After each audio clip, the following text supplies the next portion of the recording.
Hey everyone, welcome to Paranormal M channel. Did you miss me? I'm back at the mic and ready to hit you with some more paranormal stories. Before we get started, make sure you smash that subscribe button and turn on the bell so you don't miss any of the latest videos. And drop a comment to let me know where you're watching from. It's always so cool seeing you guys from all over. I really love this part every time. Thanks for always listening. And don't be afraid to share your own paranormal experiences with me too. So, this happened to me a few months ago. And honestly, I still get chills just thinking about it. I haven't really told many people, because it feels like the kind of thing you jinx by saying out loud, you know? But I'm going to tell you, just as it happened to me. It all started on the Thursday night. I was in my room, half lying on my bed, watching this podcast I love, Midnight Echoes, with that girl Lena who always talks about creepy stories and urban legends. I was relaxed, scrolling on my phone, when suddenly, everything around me went weird. The room got cold in this really unnatural way. Not like, oh, the AC's too strong, but like the warmth got sucked out of everything. My hands felt numb, the air got heavy, and my screen just froze. The podcast stopped by itself, the image glitched, and then the screen went completely black. But the audio kept going for a second. Just this distorted whispering from my speakers, like the voices were far away and underwater. Then that cut out too. I remember staring at the dark screen thinking, okay, that was odd. And this really uncomfortable feeling settled in my chest, like I wasn't alone in the room. I tried to shake it off, finished another random video, and then decided to go out to the plaza with my friends, just to clear my head. That night, when I finally went to bed, that feeling came back. My mattress felt stiff, like I was lying on a wooden board. My blanket suddenly felt rough, almost scratchy, and my pillows were hard, like rocks. It's such a small detail, but it made me feel really wrong in my own bed.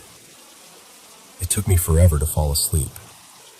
Now, I'm a super heavy sleeper. I almost never wake up in the middle of the night. But that night, I did. I opened my eyes and realized something was off immediately. My whole room was in black and white, like one of those old movies. No color at all. I tried to move and realized I couldn't. I was completely paralyzed. I could move my eyes, and after forcing it, I could barely turn my head, but my body was stuck. Then I noticed it. On the metal beam across my ceiling, perched like some kind of grotesque bird, there was this black, shapeless figure. It reminded me of a gargoyle, but made of shadow, with these bright red eyes that glowed like embers. It wasn't moving, it was just looking at me. I told myself, okay, this is sleep paralysis. You've seen TikToks about this. It's not real. Just ignore it. But it felt real. The way it tilted its head, the weight of its stare, the cold in the room. Everything felt too real.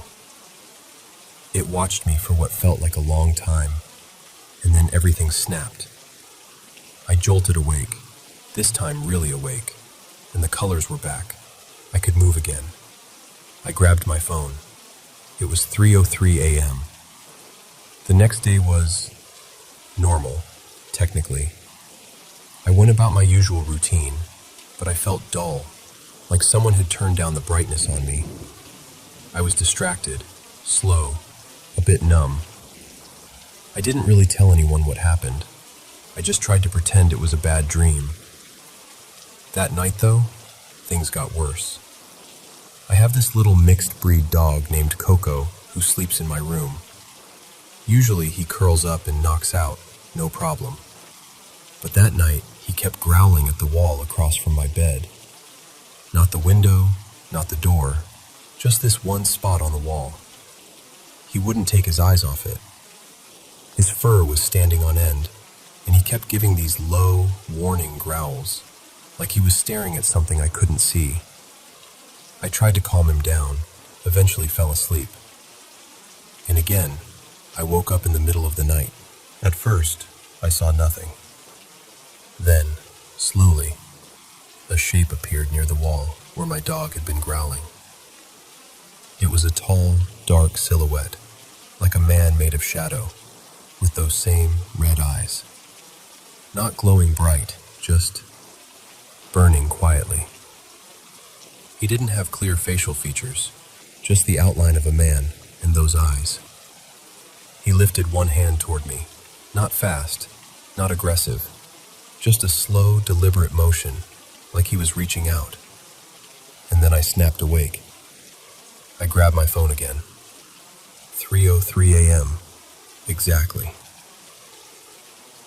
By the third day, I was exhausted. I felt drained, heavy, kind of depressed. I slept a lot during the day, and by night, I was already bracing myself for whatever was going to happen. That night, I woke up paralyzed again, but this time, my vision was normal. I saw my room in full color, my posters, my blanket, the little glow from the streetlight coming through the window. Everything looked like it always does. But the air was freezing, and it felt thick, like it was hard to breathe it in. I blinked once. When I opened my eyes again, he was there. This time, he wasn't just a shadow. He looked human. He was standing at the foot of my bed, a little to the side. He looked like he was in his mid-20s, maybe. Tall, around 6'3". Dark brown hair, similar to mine. His skin was pale, almost too pale, and his eyes were bright red, but clearer now, like glowing glass instead of just light. He was dressed in black from head to toe. Black shirt, black pants, and this long, elegant trench coat that made him look like he'd stepped out of some gothic movie. But weirdly, he didn't scare me the way you'd think. I felt like I knew him from somewhere. There was this strange familiarity, like seeing someone you haven't met but somehow recognize. He walked slowly around my bed, not getting too close, just circling until he stood beside me. Then he spoke. "Do you know me?" he asked. His voice was hoarse, cold, but not threatening, just empty. And here's the strange part. My mouth answered before my mind did. "Yes," I said, but it didn't feel like I chose to say it. My lips moved on their own. He gave a small nod. "Perfect," he replied. After that, we talked. Or, I think we did. I have this feeling we had a whole conversation, but I can't remember it. It's like my brain refuses to let me bring the details back. I only remember the end. He straightened up a little, like we'd just finished discussing something important, and said, "Well, that's what we'll leave it at. That's our pact." And again, my mouth moved on its own. "Yes," I answered. He took a step toward the door and added, "Until next time." When he reached the door, he stopped, turned around, and lifted his hand in a small wave. And for the first time, he smiled at me. Not a big smile, just a subtle, almost gentle one. Then he opened the door. The moment it clicked, I woke up. This time, I wasn't gasping or panicking. I was calm, weirdly calm. I looked at my phone. 3:03 a.m. again. After that, nothing big like that ever happened again. No more full-on visits in the middle of the night. No more black and white vision. But ever since then, I felt like I'm not alone. In dark places, especially in hallways or stairwells, I get this very specific sensation, like someone is standing just behind me, watching. You know when you know someone's eyes are on you, even if you can't see them? It's like that. And then there's the really strange part. People who hurt me, make fun of me, or treat me badly. Something always happens to them. Not immediately, not like some movie curse. But a little while later, they'll get sick, or have some accident, or suddenly go through a rough patch. At first I thought it was just coincidence. But after a while, it stopped feeling like coincidence. It started feeling like someone was keeping score. Sometimes I joke about it and say I must have a guardian demon instead of a guardian angel. I laugh when I say it, but deep down, I'm not completely joking. I've only told this story once before, to a small group of close friends. We were sharing weird experiences, and I decided to finally tell them about my pact. That same night, something happened. I was walking home, and there was this cold breeze that hit the back of my neck. Not the usual night air kind of chill, but that same cold I felt in my room those nights. It made me stop in my tracks. I turned my head toward where the wind felt like it was coming from. Down the street, there was only one streetlight on. Everything else was dim, but that one lamp was casting a perfect circle of light on the pavement. And in the middle of that circle stood someone. Tall, dark coat, head slightly tilted. Even from far away, I recognized him. Not with my eyes, but with that same strange familiarity in my chest. It was him. Those red eyes, subtle but unmistakable, were fixed on me. He didn't move closer. He just stood there under the light, watching. Then he lifted his hand and waved, just like he did that night in my room. I froze. I don't even think I breathed. He gave me a small, almost playful smile. I blinked, just once, and when my eyes opened again, the circle of light was empty. The street light was still on, but he was gone. And now, while I'm telling you all this, I'm getting that same feeling again. The air around me is colder than it should be. I checked the temperature earlier. It's stupidly hot outside, but my arms are covered in goosebumps. And as I look at the screen, it feels like someone else is looking at it with me. Not behind me, not in front of me, right over my shoulder. So if, after hearing this, you suddenly feel a chill, or get the sense that someone is standing just out of sight, don't worry too much. He's probably just saying hello to you too.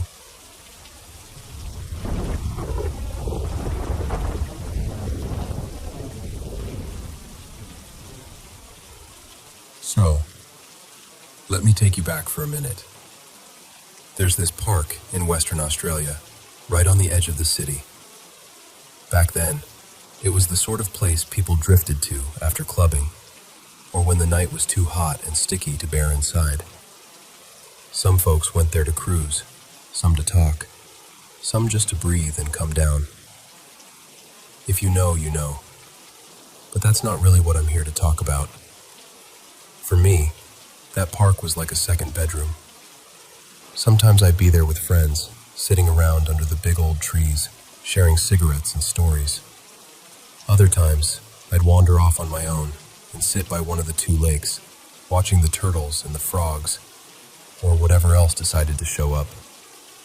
It was unofficially social, you know. You never quite knew who you'd bump into along the paths or by the water. This particular night, though, I was alone. It was the late 80s, edging into the early 90s, a strange in-between time. A lot of us were playing with different spiritual paths, Wicca, earth magic, tarot cards that smelled like incense, crystals warmed from being worn inside shirts. We were young and so sure the world was still opening, that magic meant anything was possible. I was about 22 then, still carrying that naive kind of bravery. So that night, I'd just gotten up off the grass near the lake and started walking up one of my favorite paths. I'd walked that path so many times, I could have told you every dip in the ground, every low branch, every tree root that tried to catch your toes. But that night was different. There was this fog, a low, knee-high fog I'd never seen there before. It blanketed everything, the grass, the water, the paths, like the park had slipped into a dream. The trees along the path were subtropical and a bit wild. Paper barks, pink peppercorn vines, and those massive Moreton Bay figs, their roots twisting out of the earth like old bones. Some of the roots were big enough that, if you were tired or a bit out of it, you could curl up and sleep inside them. The air was hot and completely still, no breeze at all. The trees rose up out of this flat sheet of mist, like they were growing from a cloud instead of from soil. And the fog, this is the part that really stuck with me. It stopped sharply at the edges of the park. It didn't spill onto the sidewalks or the streets. It just ended, right where the city lights began, like someone had drawn a line. There was a weird silence, too. Not total silence, but sort of hushed. Every now and then I'd pass a frog or see a turtle near the path, just sitting there, not moving, like even the animals were waiting for something to happen. This was my playground, my sanctuary. I knew its quirks. But as I walked up that trail, past each big fig tree, I started to feel like the ground itself was unfamiliar. The twisted roots, the humps and hollows of earth, they felt alive somehow. I kept catching movement in the corner of my eye, and I couldn't tell if it was the mist stirring or the actual trees shifting just outside my direct vision. And I kept telling myself, "Don't be ridiculous. Trees don't move. You're just spooking yourself." I almost forgot to mention the moon. That night, it was a waxy new moon, but bright, sharp. Moonlight lit the whole park, the lakes, the trees, that strange low fog. It wasn't dark at all. It was washed in silver. About halfway up the trail, I stopped. I hadn't meant to. My body just paused. I blinked and squinted, leaning forward a little as I noticed something between the roots of one of the bigger fig trees. There was a shape lying there, tucked into the space between two massive roots. But as I walked a little closer, my certainty started to fall apart. The shape was too human. It had a head, shoulders, a torso, clearly a body. But something was wrong with the proportions, or the way it was connected to the ground. It was like a puzzle I couldn't quite solve. I suddenly thought, what if it's someone hurt? What if he's passed out? What if he's been beaten up? That kind of thing happened there sometimes, by police, by random thugs, by people looking to punish what they didn't understand. So my concern kicked in, but under it, there was this unease, like a quiet alarm. I thought I could see his hands gripping the knotted roots, like he was holding on to something solid. But when I really looked, my eyes couldn't quite find the point where his hands ended and the wood began. It was as if they blurred into each other. Again, I told myself, it's just pareidolia. You're seeing patterns where there aren't any. It's just roots. It's just fog. I got closer. I bent my knees a little, trying to bring my eyes level with him. I wanted what I was seeing to make sense. I needed it to be something ordinary. A drunk guy, a hallucination, anything I could explain later. Then I realized his head was lowered, but turned just slightly in my direction.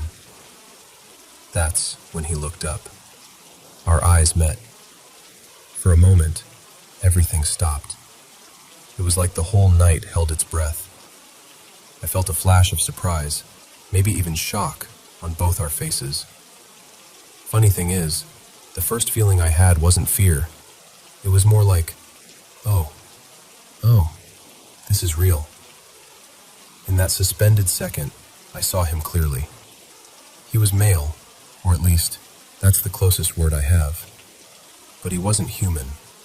His skin, if you can call it that, had this glistening quality.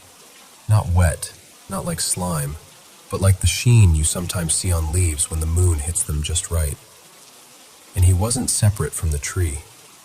It was like he and the fig were part of the same living thing.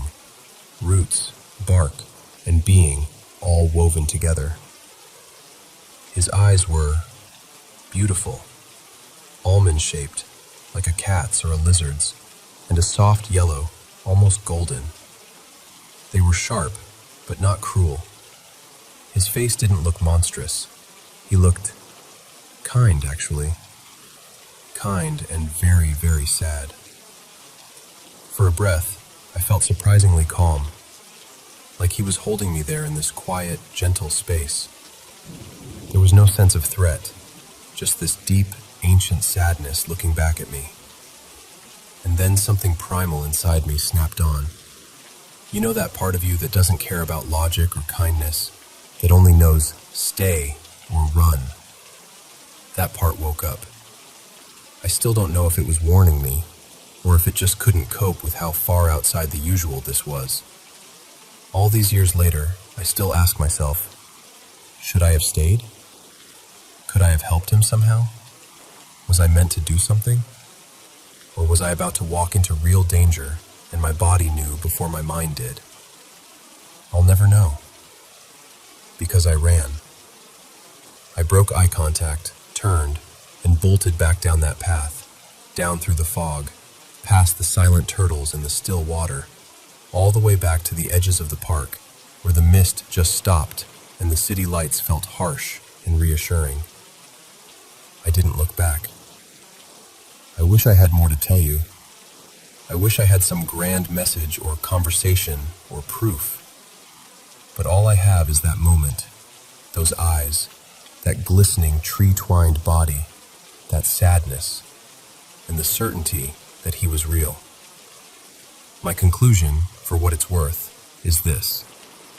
He was one of the many forms of life sharing this planet with us. Not metaphorically, literally.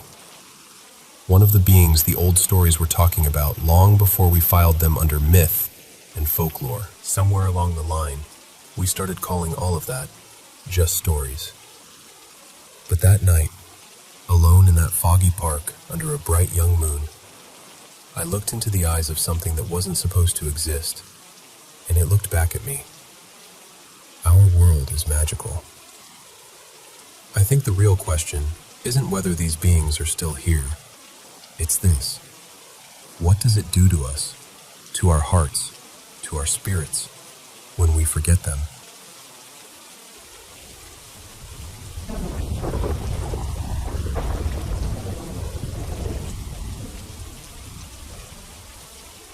So, my story with the supernatural really starts the year my grandma from my mom's side passed away. I was in 7th grade then. We flew down to Mexico after not visiting for like 3 or 5 years. It had been a while.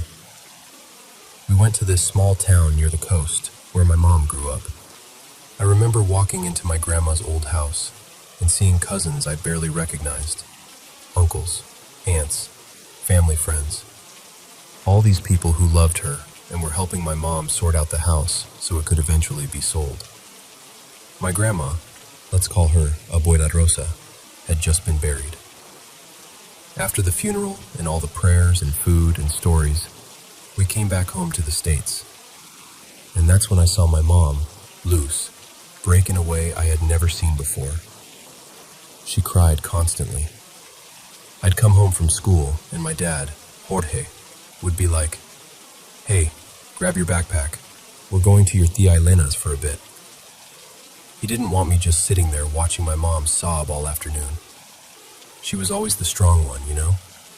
The one who handled everything. Suddenly she was just shattered. And that alone is scary when you're a kid. One afternoon, my mom started going through my grandma's things. Old photos, little knickknacks, jewelry, the rosaries, some shawls that still smelled like her perfume. I remember watching her pull out this one book from the bottom of a box. It was weird looking. The cover was this faded brown, and in the center there was this symbol, an eye inside a pyramid. The whole thing was in Spanish, and my Spanish was pretty basic back then, so I had no idea what it said. My mom stared at it for a long time. Later that night, she told me what it was about. A book on how to communicate with the dead. She said it almost like a confession. She missed her mom so much that when she realized what the book was, she took it as a sign. She told me she was going to try to talk to Abuela Rosa. So she started following the instructions. Most nights looked kind of the same. My mom would light a candle in the living room, sit in front of this little table with the crucifix, and whisper some words from the book. Then she'd go quiet. The first night, nothing happened. Second night, same thing. Silence. Just the sound of the AC humming and the candle flickering. By the third night, a few things in the house had changed. We had put up pictures of all the family members who had passed away on one wall in the living room. My grandpa, Abuelo Ignacio, some great-grandparents, a cousin who died young. And now we'd added a framed photo of my grandma right next to the crucifix. That night, it was around 10 p.m. My mom did her little ritual again. Candle, prayers, quiet. I was in my room, half doing homework, half zoning out, when I heard it. Bang. It wasn't just some tiny creak. It sounded like someone hitting the wall with their fist. Then another. Bang. My dad got up to check. I remember hearing him walk down the hallway, all annoyed, thinking maybe something had just fallen. Then he called my mom over, and the tone of his voice changed. So I went too. My grandma's picture was no longer on the wall. It was on the floor in the middle of the living room, face up, the glass shattered. Not near the wall, not leaning on anything, just there, like it had been flung forward. And all the other framed pictures? Completely untouched. Still, they did what parents do. They tried to rationalize it for my sake. They fixed the frame, put in new glass, and my dad reinforced all the nails in the wall.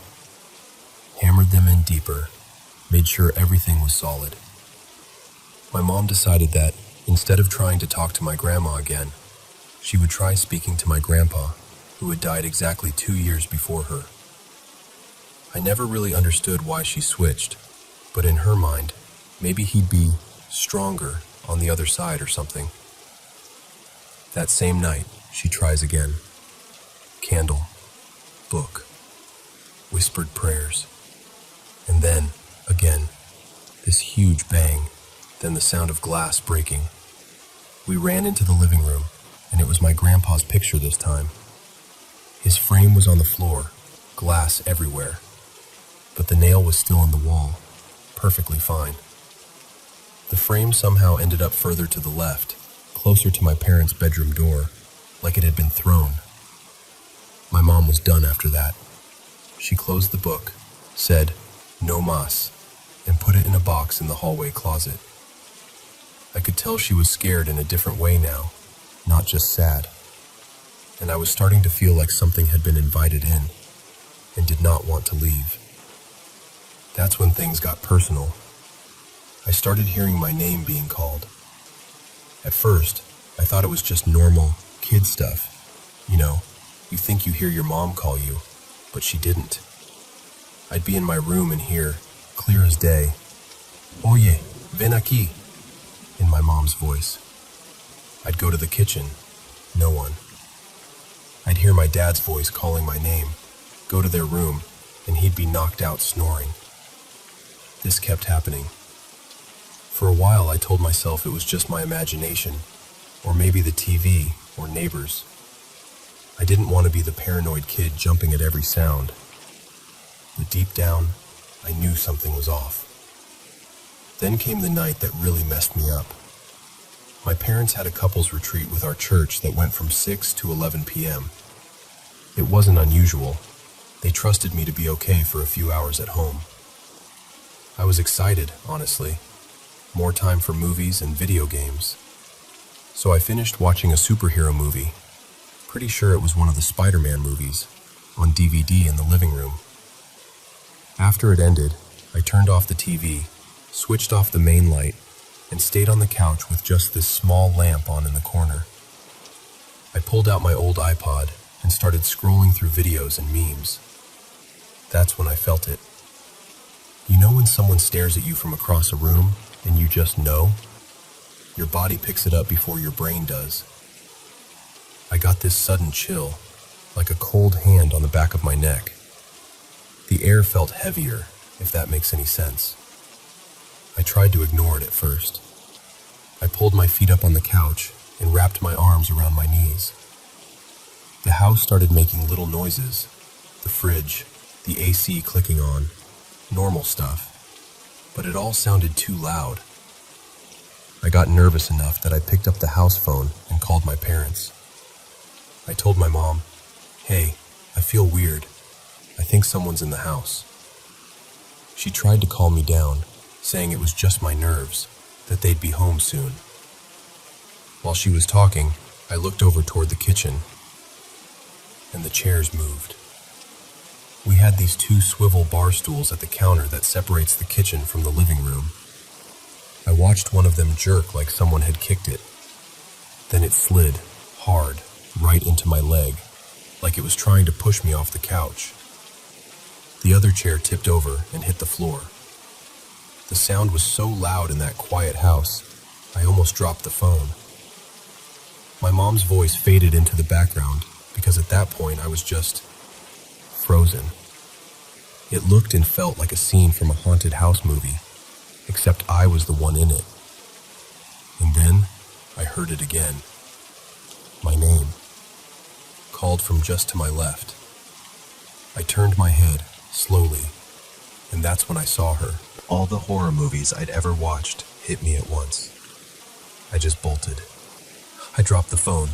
It hit the floor and cracked. I ran straight to my parents' bedroom, slammed the door, and locked it. I was shaking so hard I had trouble turning the lock. And then the banging started.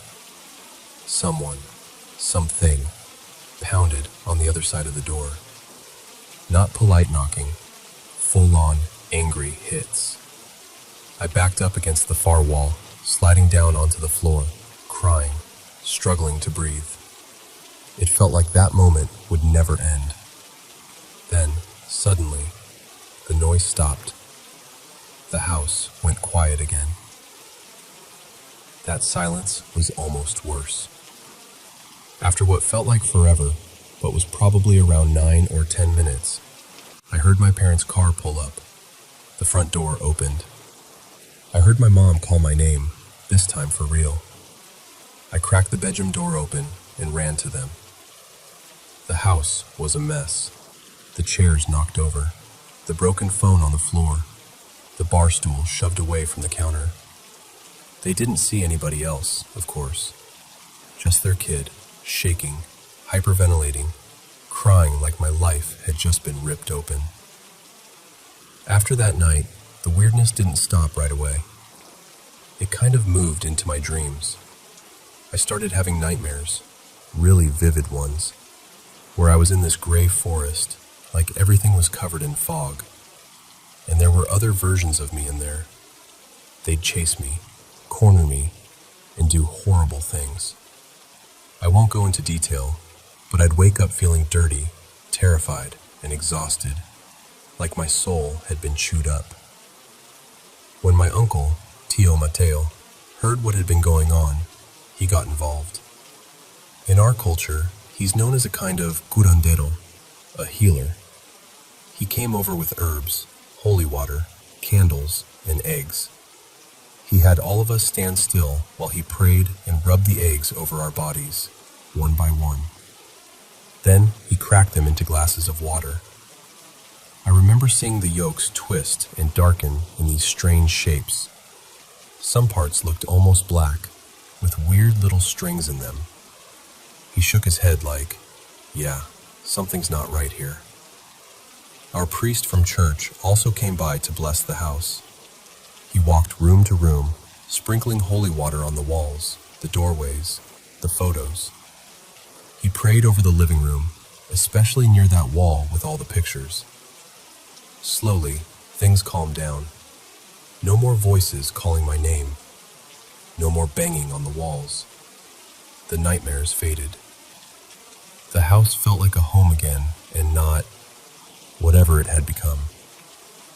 Years later, I was a lot older. This was around 2017.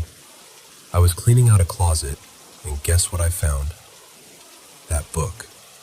Same faded cover, same eye inside the pyramid. The moment I saw it, all those memories hit me like a wave. The broken frames, the chairs moving, that thing wearing my grandma's face. I didn't even open it. I took it outside that weekend when some friends and I had a bonfire, and I used it as kindling. Watched it catch and curl up into ash. It was strangely satisfying, like I was closing a door that should have never been opened. And the truth is, even after all these years, about 14 of them now, I still don't know what that spirit was. Was it something my mom accidentally invited in with that book? Was it just grief twisting reality around us? Was it something that latched onto my family for a while? I don't have answers. All I know is, it felt real. It left a mark. And every time I hear a random knock in a quiet house, a tiny part of me is back in that living room, looking at a broken picture frame on the floor, wondering who or what threw it.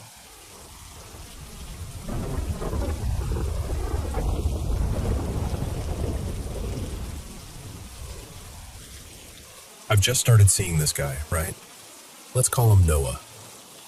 We're a few dates in, still in that getting to really know each other phase. One night we're at his place, just curled up on his tiny, squeaky couch, talking about absolutely nothing important. Work, bad movies, what we'd eat if calories didn't exist forever. And then his phone, which is just sitting on the coffee table, suddenly slides a few inches across the surface. Like, no vibration, no notification, nothing. We both watch it move. I kind of laugh and go, did you see that? And without missing a beat, he sighs and says, yeah, my apartment does stuff like that all the time. I'm pretty sure it's haunted. Now I'm wide awake. He starts telling me about weird things that have been happening. Lights flickering, doors creaking open on their own, hearing footsteps when he's home alone. You know how it is. One spooky thing leads to another, and suddenly we're trading ghost stories instead of flirting. Then he goes, okay, actually, I've got one for you. The creepiest thing that's ever happened to me. And I can see his face change.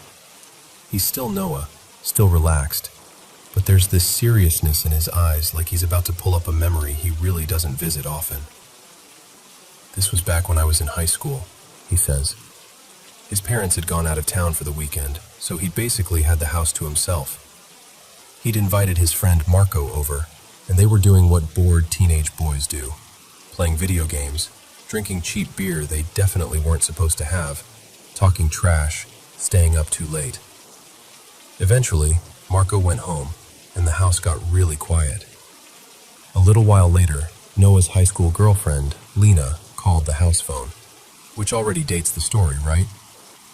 She sounded upset and told him, we need to talk. I'm coming over. So he's just sitting there on the couch in the living room, TV on low, waiting for her to show up. After a few minutes, there's a knock at the front door. He gets up, walks over, opens it, and there's no one there. The porch is empty. The street is completely still. No car pulling away, no footsteps, just silence. He stands there for a second, confused, and then kind of shrugs it off. Maybe he imagined it. Maybe it was the wind. Maybe the old door just sounded like a knock. He closes the door, locks it, and goes back to the couch. He's about to sit down when, out of the corner of his eye, he sees something move. Just a shadow at first. You know that feeling when your brain hasn't caught up yet, but your body knows something's wrong? So he turns his head, and there, standing a few feet in front of the couch, is a man. A full-grown man. Not blurry, not see-through, just there. The man is wearing a black suit and a crisp white shirt with a dark tie. His hair is slicked back, neat, almost old-fashioned, and he's just smiling. Not a friendly smile, not a big, creepy grin, just this small, fixed smile that doesn't reach his eyes. Noah tells me he froze. He didn't scream, didn't run. He just stared at this man who had absolutely no business being in his living room. The air felt heavy, he said. The way he described it, it was like the room had suddenly gotten thicker, like sound would have to push through the air to get out. He's locked eyes with this stranger, and it feels like forever, like they're both just standing there, Noah on the edge of the couch and this man in the suit, staring. Then, there's another knock at the door. A sharp, loud, very real knock. He doesn't see him leave. He doesn't hear anything.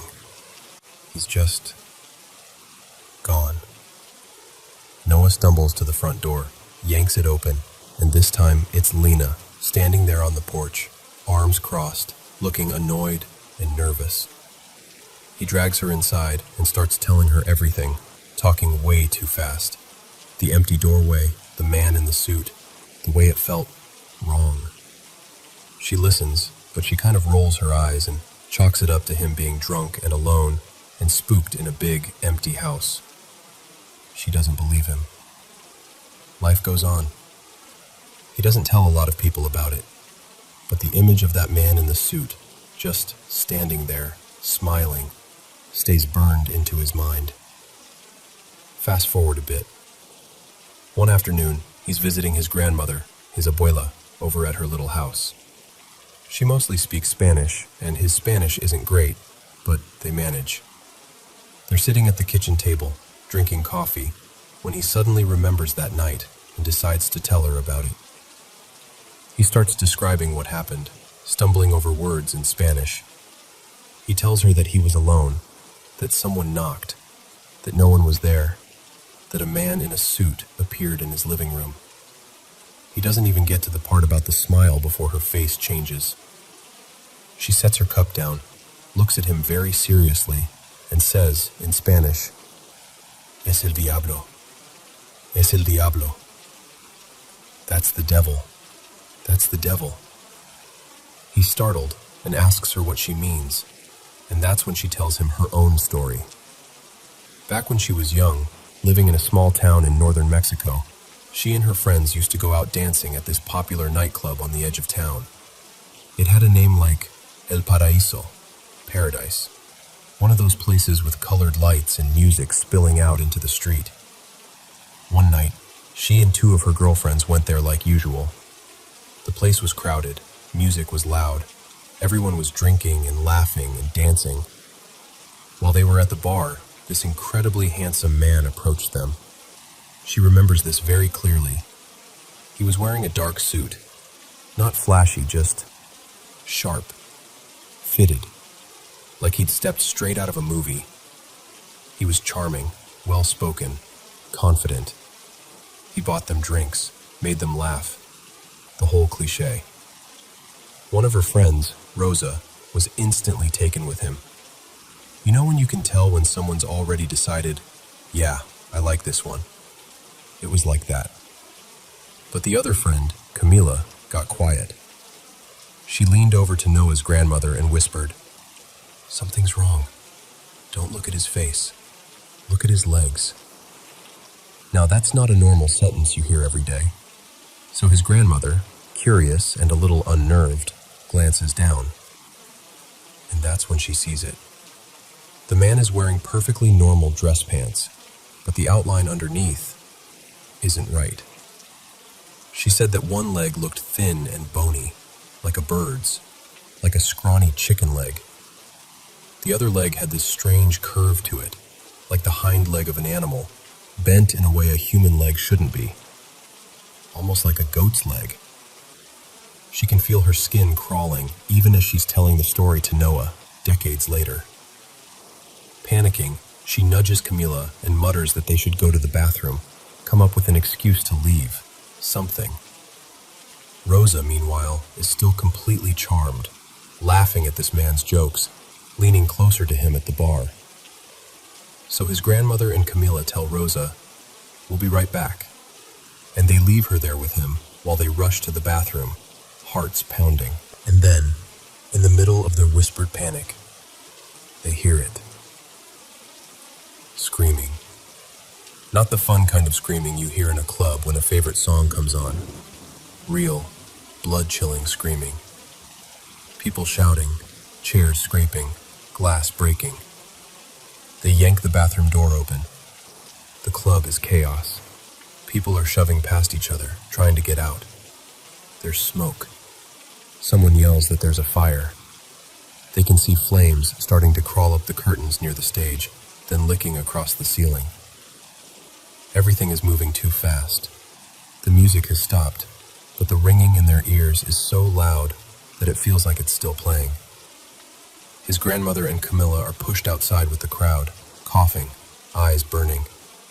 They stumble into the street, disoriented, and when they finally catch their breath, they realize something. They can't find Rosa. They search the crowd. They call her name. No one's seen her. No one remembers the man in the suit clearly enough to describe him. Some people don't even remember noticing him at all. The fire department comes. The club burns hard and fast. By morning, it's mostly a charred shell. And Rosa, the friend who'd stayed at the bar with the handsome stranger in the suit, is never seen again. Not that night. Not the next day. Not ever. No body is found that they can identify as hers. No one hears from her. She just disappears. His grandmother tells Noah that for years afterward, people in that town whispered about it. Some said the fire was just an accident. Some said it was something darker. More than a few said the same thing. The man in the suit was the devil, walking around in plain sight. So when Noah told her about his man in the suit, smiling at him in his empty house, she didn't hesitate. "Es el diablo," she said. "He likes to show himself. Just enough so you remember." Noah finishes telling me all this, sitting beside me on that same squeaky couch where his phone had just slid across the table on its own. And we're both quiet for a moment. The room feels different. The shadows feel a little heavier in the corners. I can hear the refrigerator humming, the pipes in the wall ticking, every tiny house noise suddenly amplified. He gives a small, nervous laugh and says, "So, yeah, that's why I don't love being here alone at night." I just look at him and say, "Okay, well, if your house is haunted, your ghosts are way too dramatic."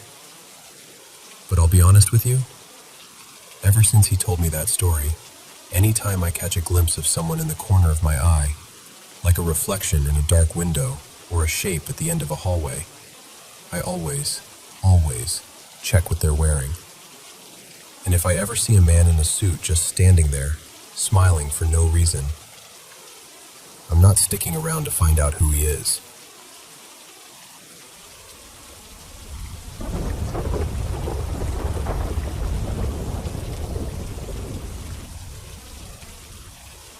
So, let me tell you about the one night that still makes my skin crawl when I think about it. A couple of years ago, I worked at this haunted attraction in rural Delaware called Nightfall Acres. I was there for a season, working on the hayride, specifically the clown tent scene. It was either 2020 or 2021, one of those foggy years where everything kind of blends together. During the rush, it was chaos. Screaming guests, chainsaws, laughter, the whole thing. But in between hayrides, we'd get these short breaks. On the side of the tent, there was this little area where I could stash my jacket, my cigarettes, a bottle of water, and just sit for a minute. You know, catch my breath, scroll my phone, decompress. Right across from that little rest spot was a wide stretch of trees. There was this narrow dirt path, or maybe a golf cart trail running in front of the woods. From where I sat, I had a clear view of that path. One night, October 23rd, I'm pretty sure. It was late, maybe around 10:30 or 11 p.m. The moon was really bright, brighter than usual, like someone had turned up the contrast on the whole scene. The woods across from me were surprisingly well lit for how late it was. I was sitting there, smoking, looking down at my phone. Just another break between hay rides. Then, for no particular reason, I looked up. And that's when I saw it. Something huge and completely white was walking along the trail in front of the trees. At first, my brain didn't know what to do with it. It was on 4 legs, but it didn't move like a normal animal. At the shoulders, it had to be 8 or 9 feet tall. It had this strange, almost gliding gait, like each step was too smooth, too controlled, but still somehow wrong. The closest thing I can compare it to are those spirit walker costumes that were floating around online for a while, with the tall, stilted legs. Except this didn't look like a costume. It didn't bounce or wobble. It just flowed. I froze, completely. I've been startled plenty of times at haunted attractions. Actors jumping out, props falling, all that. But this was different. This was the kind of fear that makes your body go silent inside. I didn't move. I barely breathed. I just watched. The way it looked was even stranger. Its body seemed to shift as it walked. Sometimes it looked sharp and angular, almost polygonal, like something out of an early video game. Then it would seem softer, the edges blurring, like it was losing shape and then pulling itself back together. It was moving slowly, maybe 2 or 3 miles an hour, just strolling down the trail like it had all the time in the world. I watched it for what felt like forever. In reality, it was probably a minute, maybe a minute and a half. Long enough to really see it. Long enough that I can still replay it in my head, frame by frame. Every so often, it would turn and look in my direction. When it did, I realized it had no face. No eyes, no mouth, nothing. Just a smooth, blank surface where something's features should have been. And every time it looked at me, even without eyes, I felt this wave of anxiety crash over me, like my body was screaming at me to run, but I just couldn't. Eventually, it kept walking and slipped out of my line of sight behind some trees. The second it disappeared, it was like my body came back online. I jumped up and bolted to the other side of the clown tent, where a couple of my coworkers were hanging out. People like Mia and Tyler, who'd been there longer than me. I was out of breath, trying to explain what I'd just seen. I remember my voice shaking, my hands still buzzing with adrenaline. They listened, and I could tell they were unsettled, but I don't know if they fully believed me. I mean, I get it. We work at a haunted attraction, right? Costumes and weird props are kind of the whole point. Even I tried to talk myself out of it. I kept thinking, okay, maybe it was just someone in some crazy costume I hadn't seen yet. Maybe it was part of a new bit, or a test scare on the trail. But here's the thing. There was nothing out in that direction. No set, no scare zone. No reason for someone to be walking that far out, especially in full costume, on a muddy trail, in the dark, with no audience. At the end of the night, I went straight to my manager. Let's call him Rick, who also owned the place. I asked him if we had any costumes that looked like a tall, all-white, faceless creature. I tried to describe the movement, the height, the way it looked under the moonlight. He just shook his head and said, "No, nothing like that. Not even close." Over the next few days, I told a few people who'd worked there for years about what I'd seen. A couple of them got really quiet, and then admitted they'd seen something similar in that same general area. This weird, white, too tall thing that didn't move like a person. Hearing that didn't make me feel better. If anything, it made it worse. To this day, that image is burned into my memory. That enormous, matte white shape moving down the trail, shifting and faceless, looking my way without eyes. Even talking about it now makes me uncomfortable. There's this part of me that's genuinely afraid I might see it again someday, like I somehow ended up on its radar. And I really, truly hope I never do. I've scared a lot of people on purpose working those haunted attractions, but that night, I was the one who got haunted.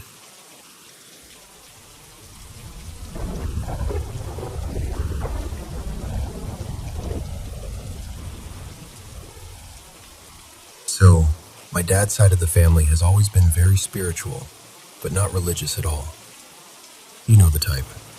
Crystals on the windowsill, dreams that mean something, that whole vibe. A lot of them have their own ghost stories or moments with the beyond. I've always been pretty skeptical, but there's this itch in the back of my mind that never totally goes away. So I figured, why not tell you?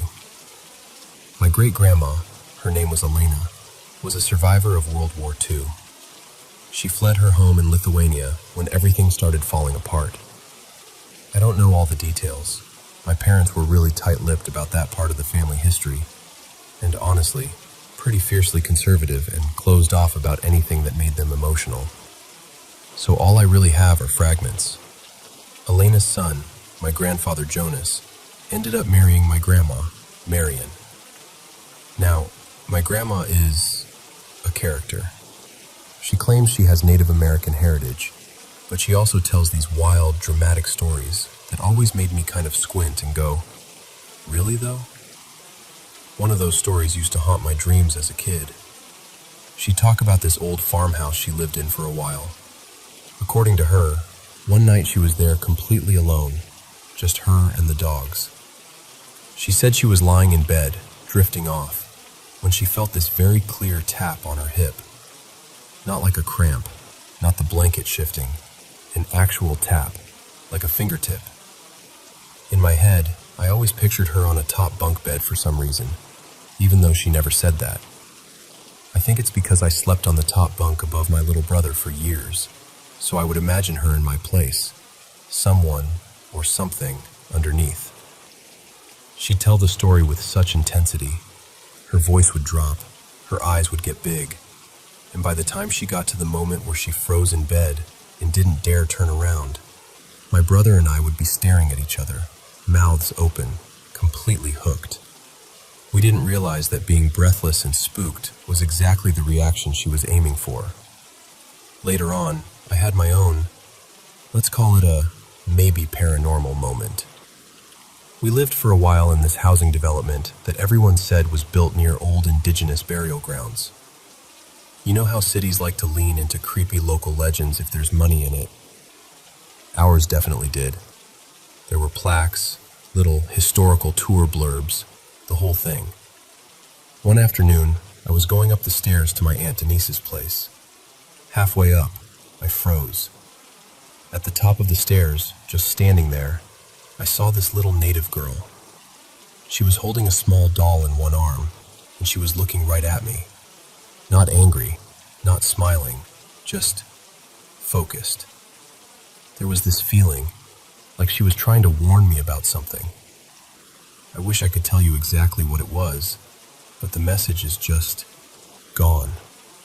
All I remember is the fear, and not a fun campfire story fear either. It went straight into my bones. Now, I was a kid who loved mysteries and weirdness, but this shook me enough that I actually told the adults. And they didn't laugh. They went quiet. They listened. They nodded. They told me my older cousin Aaron had seen the same girl on those stairs years before. Same age, same doll, same staircase. That was it. That was all I needed to hear. Instantly, it became real for me. Capital R, real. From there, I dove headfirst into everything paranormal. Ghost shows, creepy books, urban legends. I was all in. I questioned everything, but in a way that was excited, not skeptical. I wanted the world to be full of hidden doors and secret messages. I'm older, a little more grounded, and one day, the truth kind of slips out. The same people who had encouraged my paranormal obsession, the ones who told me, "It's all real, you're so sensitive, you can see things other people can't." Yeah, turns out a lot of it was a joke to them. They admitted, laughing, that they had played along because I believed so hard, that it was hilarious how seriously I took it, and that some of the stories I'd been told, and even the confirmations of my own experiences, were just them messing with me. "Come on, it's funny, right?" they said. I didn't think it was funny. And the thing is, not everything came from them. Some things I experienced on my own. Like my dad's brother, my Uncle Marco. He told me a story that my dad still swears is true. When they were younger, they were driving back late at night to the old family place, this creaky farmhouse out in the country. As they pulled up, they looked toward the kitchen window and saw their grandmother, my Grandma Lydia on their mom's side, at the sink. They said she was washing dishes exactly the way she always did, one dish at a time, scrubbing with a little scouring pad, then holding it up to the light to check for a shine. They watched her do this for a few seconds from the car. But here's the thing. She had died months before. They rushed inside, calling out to her, flipping on lights, checking the kitchen, the hallway, the bedrooms. Nothing. House completely empty. They still tell that story like it's just a simple fact. Like, yeah, that happened. End of discussion. And then there's my own weirdness that didn't involve anyone else at all. Once, when I was a teenager, my friends and I decided to go explore this road that everyone in town said was spiritually active. It used to be a main road, but it had fallen into disrepair, and people mostly avoided it. Of course, we heard that and went, "Perfect, let's go at night." We walked that cracked, overgrown road under the stars, taking pictures with our cheap little cameras and phones. There was this heavy feeling in the air, like the silence was pressing in on us. And I remember telling them, "I don't know what it is, but something is walking with us." Later, when we looked at the photos, we noticed something strange. In almost every picture that I was in, there was this bright orb of light hovering near me. Not dust, not a lens flare that showed up in every shot. Only the photos where I was standing there, a little blob of light right beside me or just over my shoulder. Pictures without me, no orb. It was like something had decided to be my +1 on that midnight walk. And then there's the part I still don't really know how to talk about without feeling a little ridiculous. People close to me tell me I predict things. Like I'll say, "I bet so-and-so is going to call in the next hour," and then they do. Or I'll dream about something oddly specific, and then it plays out in real life a few days later. Or I'll know something about a situation that no one has told me, but I'll just say it, and it's right. For most of my life, I wrote it off as instinct, or pattern recognition, or just being really observant.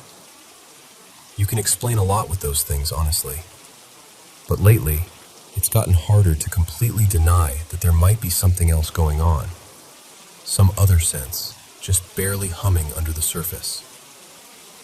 So here I am, skeptical, a little bit bruised from being the butt of the joke, but still carrying these stories around with me. I don't know if that girl on the stairs was real, or if my brain stitched something together from fear and local legends. I don't know if my grandma really felt that tap on her hip, or if my uncles truly saw their dead grandmother at the sink. What I do know is how real it all felt. To them. To me. To the kid who just wanted adults to take them seriously. And to the adult who still feels something tug at the edge of her awareness now and then. Maybe it's all stories. Maybe it's all neurons firing in weird patterns. Or maybe, just maybe, there's a little more light on the staircase than we're willing to admit.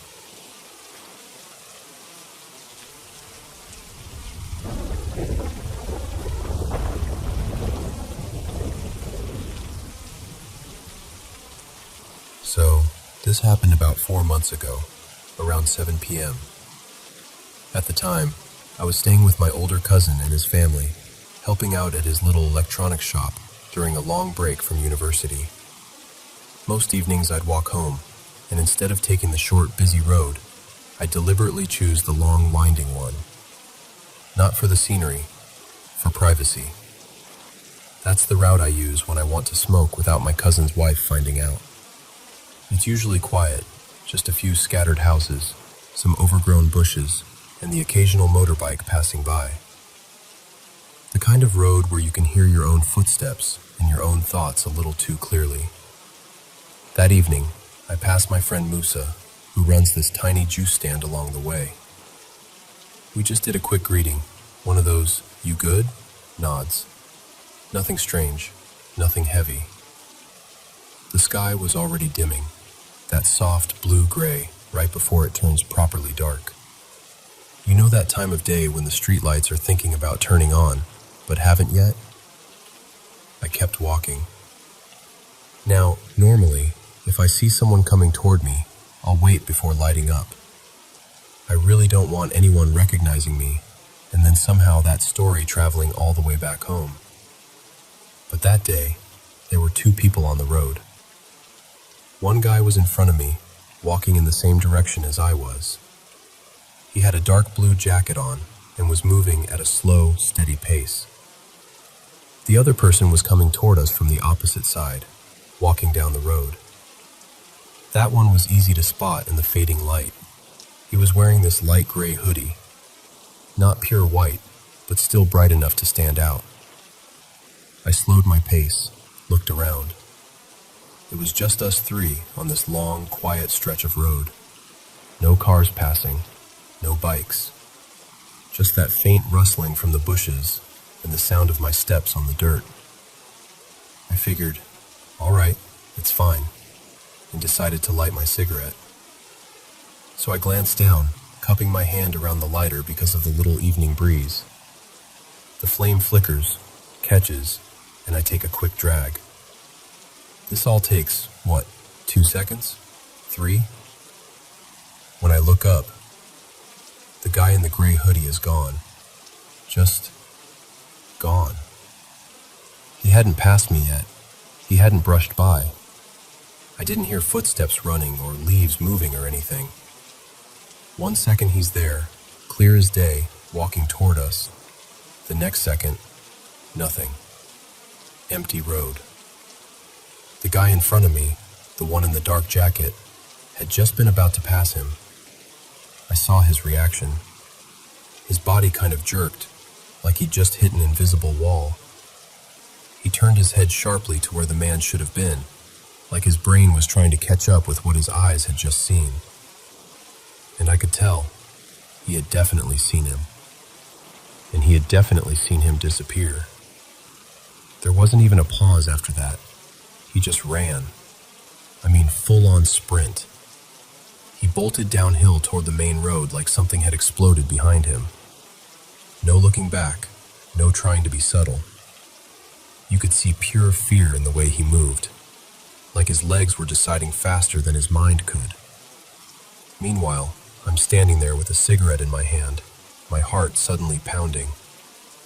My first thought was, do I really want to keep walking in that direction? But you know how it is. I tried to act like I wasn't scared. I told myself, maybe I missed something. Maybe he stepped off the road. Maybe there's a side path I never noticed. I didn't want this to turn into some horror movie in my head, so I kept walking. When I reached the spot where the man in the gray hoodie should have been, I slowed down and actually stopped. I checked the bushes on both sides of the road. I looked behind a little concrete barrier on the edge. I even peered into this small ditch where people sometimes throw trash. Nothing, just a strange, heavy kind of silence. I stood there longer than I probably should have, just listening. My cigarette had burned almost halfway down between my fingers, and I hadn't even taken another drag. I remember thinking, if this was a prank, it's a really committed one. There was nowhere for him to go that quickly. The road stretches out in a fairly straight line there. If he'd run, I would have seen him. If he ducked into a yard, I would have at least heard something. But there was nothing. Just that empty road and my racing heartbeat. I really wish I could talk to the guy who ran. I still think about him sometimes. Like, did he see exactly what I saw? Did he see more? Did he see something in that split second that I didn't catch because I was looking down at my lighter? But I never saw him again. I don't even know his name. Just some stranger who was there for the weirdest moment of my life and then disappeared from it. Same as the man in the gray hoodie. That night, when I got back to my cousin's place, I was quiet. I didn't tell anyone what happened. I just showered, ate, and pretended everything was normal. But inside, I was still back on that road. For a while after that, I avoided that route. I'd take the busier road home, even if it meant no sneaky cigarettes. Every time I thought about going back, I'd picture that empty stretch of road and the way that guy took off running like he'd seen the edge of the world. Eventually, though, I did go back. Life kind of forced me to. Habits, shortcuts, routines, and nothing else happened. No strange figures, no disappearances. Just the same quiet road, the same fading light, the same long walk home. But that memory, it never really softened. It just stayed sharp. And look, I've asked myself all the usual questions. Was it the light playing tricks on my eyes? Did he just step behind something at the perfect moment? Did my brain just fill in the gaps wrong? Thing is, it wasn't just me. That other guy saw him too. I saw the shock in his body language. I saw the fear in the way he ran. Whatever happened on that road, I'm convinced it wasn't just in my head. So yeah, that's the night I watched someone simply not be there anymore. I still don't know what I saw, but I know what I felt. What about you? If you were in my place, would you say it was a trick of the mind? Or would you think something else was walking that road with us?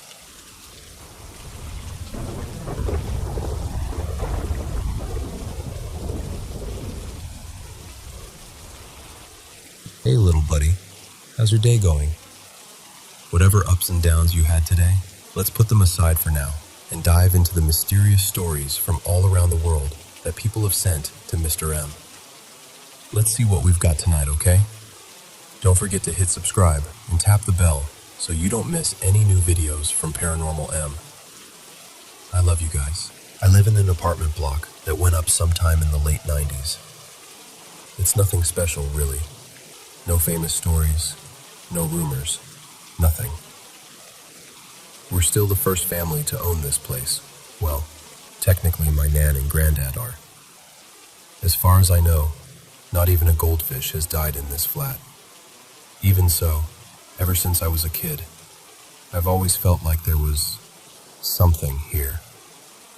Just a little presence in the corner of the room, that kind of thing. But since I didn't grow up here full time, I ended up brushing it off as just a child's imagination. Until not too long ago, anyway. This happened about a year ago. I'd just come back from a late shift and went straight to the kitchen to throw something together for dinner. When I'm cooking, I usually put on a show or a podcast and wear headphones so I don't disturb anyone. That night, I was halfway through some story when I thought I heard a noise through the headphones. I paused the video and actually listened. Sure enough, there was knocking. Hard, heavy knocks coming from the front door. It was around 3 in the morning. Bit of an odd hour to be asking for sugar. And they were hitting the door like they were trying to punch a hole through it. I should probably mention that our area is not exactly the nicest. We've got all sorts of people living nearby, new arrivals, folks with addictions, drunks hanging around the shops. Because of that, we mostly mind our own business. We don't really know them, and they don't really know us. So the chances of someone randomly coming to us for help at that time? Pretty slim. Still, I tried to convince myself it might be one of the neighbors. We did help out a guy once when he got locked out without his keys. But he'd passed away months before this happened. I walked a bit closer to the front door. If it was really someone who needed help, they'd be ringing the doorbell too, yeah? Most people would. But the bell never rang. The closer I got, the more frantic the knocking sounded, like whoever, or whatever it was getting impatient. And then, out of nowhere, I got this absolutely overwhelming feeling that it was my Nan standing on the other side. I could picture her perfectly, hair all mussed, in her pale nightgown, blinking at the light in the hallway and waiting for me to open up. But I knew she was asleep in her room. She'd come home around 10:30 and gone straight to bed. I'd heard her. I stopped where I was. I didn't go any nearer. I didn't look through the people. I had this horrible certainty that if I looked, I'd see my Nan. But it wouldn't really be her, if that makes sense. I turned around and went back to the kitchen, trying to talk myself down. I put my headphones back on, hit play, and pretended like nothing was happening. After a while, I realized I couldn't hear anything under the audio anymore. I paused it and slid the headphones off. Nothing.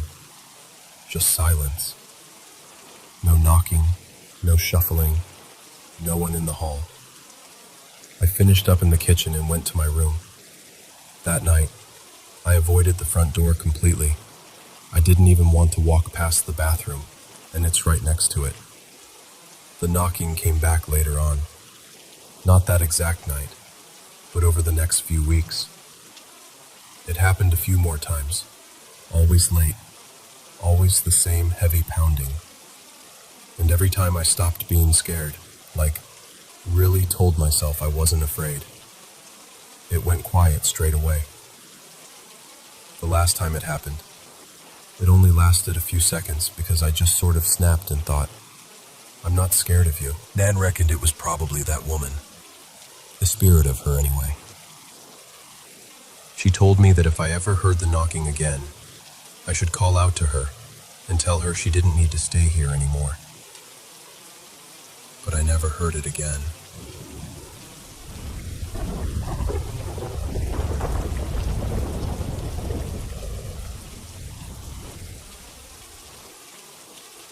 A few years ago, I went to see a medium who claimed he could talk to people who had passed on.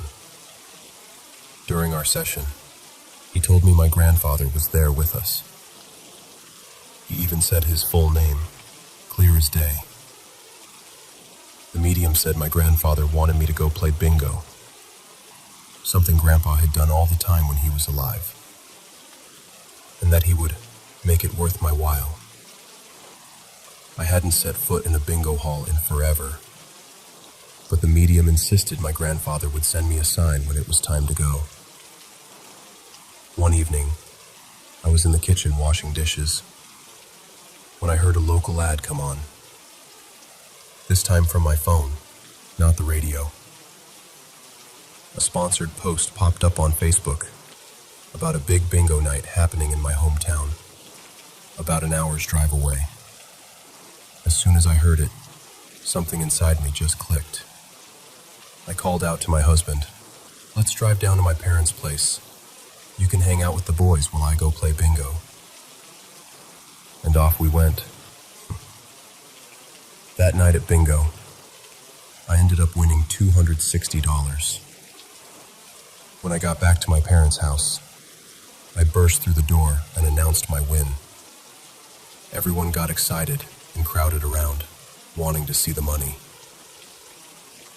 Then it happened. A sudden, bone-deep chill ran straight through me, like someone had opened a walk-in freezer around just my body. I asked, "Did anyone else feel that?" It just got freezing in here. Nobody even looked up. No reaction at all. I raised my voice. "You guys, did you not feel how cold it just got?" Still nothing. It was like I wasn't even in the room. The cold wrapped tighter around me, and for a few seconds I honestly felt invisible. Then, just as quickly as it started, it stopped. The room felt normal again. Everyone went back to chatting with me, like nothing weird had happened. I asked, "Did you hear me asking you about the cold?" And they all said the same thing. "No." "You didn't say anything." I was like, "What the?" I reached into my pocket to pull out the folded bills to prove my bingo win. I counted them out on the table. Right in the middle of the stack of 20s was a tiny wooden bridge from a fiddle. I froze. The bingo lady had counted the money out loud as she handed it to me, and I double-checked it before shoving it into my pocket. There was definitely no little piece of wood. No fiddle bridge. Nothing but cash. Here's where it gets really eerie. My grandfather was a well-known fiddle player in our town. Everyone knew him for that. My dad keeps Grandpa's 2 fiddles locked away in a cabinet, always telling us, and later my boys, never to touch them. I held up the bridge and showed everyone. My dad's face went completely pale. He walked straight to the cabinet, took out the fiddles, and checked them. One of them was missing its bridge. I still have no logical explanation for how that fiddle bridge ended up folded into my bingo winnings. All I know is this. During those strange, silent seconds when that freezing breeze wrapped around me, and nobody could hear my voice, my grandfather found a way to let me know. This was him.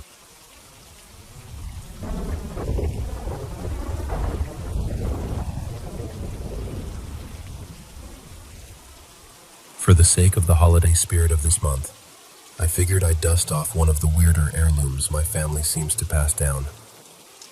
Brushes with the occult. Paranormal activity runs in my bloodline, the way eye color does in other people's families.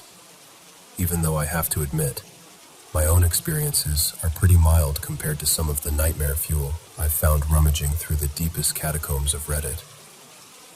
Believe me or don't, that's honestly fine.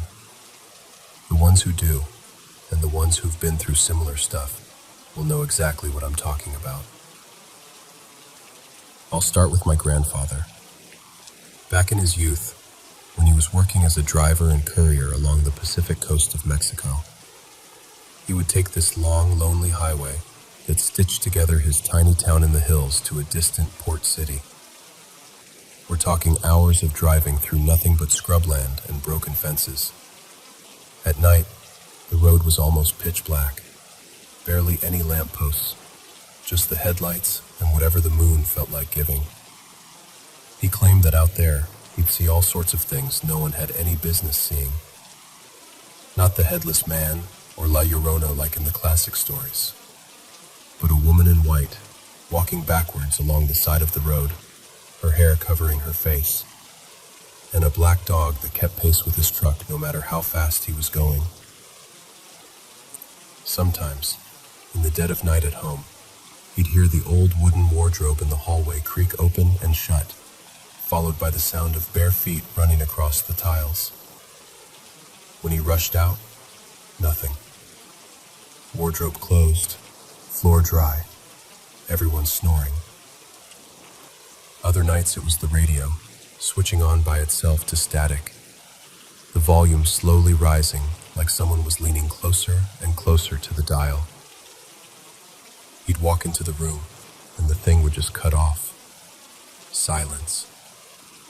He never got proof of any of it, and he's in Sheol now, so his stories are all I have to go on.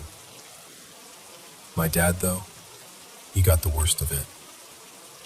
His story begins in the sprawling, half-finished neighborhoods that grew like weeds around Mexico's biggest city.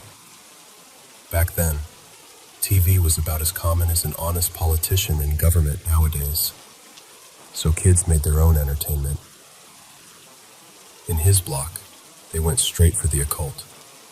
They'd draw chalk circles on the floor, chant names they'd heard from older cousins, and play their own off-brand versions of Ouija with a glass cup and a piece of cardboard.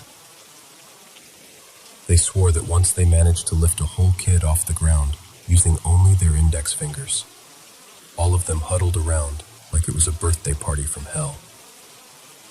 So one night, during one of these improvised rituals, my father, being young, cocky, and allergic to keeping his mouth shut, started talking trash. Not just about ghosts, but about the devil himself, herself, theyself. It wasn't even that creative, more arrogant than offensive. But apparently, that was enough to put a nice, bright target on his back. That same night, he says, something came to collect on his stupidity. He was lying in bed, half asleep, when he suddenly realized he couldn't move. He couldn't call out, couldn't twitch, nothing. But his eyes were wide open. Outside, the wind picked up, and the metal sheets on the roof began to roar. One of the windows kept rattling, like somebody was trying to force it open from the outside. The house, one of those self-built places my grandfather raised with his own hands, didn't have proper doors yet. Instead of a bedroom door, my dad had strings of beads and an old blanket tacked above the frame for privacy. He says he felt this crawling urge to look toward the doorway. He didn't move his head. He couldn't. But his eyes slid over. He was still pinned there, every muscle locked. Then he felt the mattress dip beside him, the way it does when someone heavy sits down.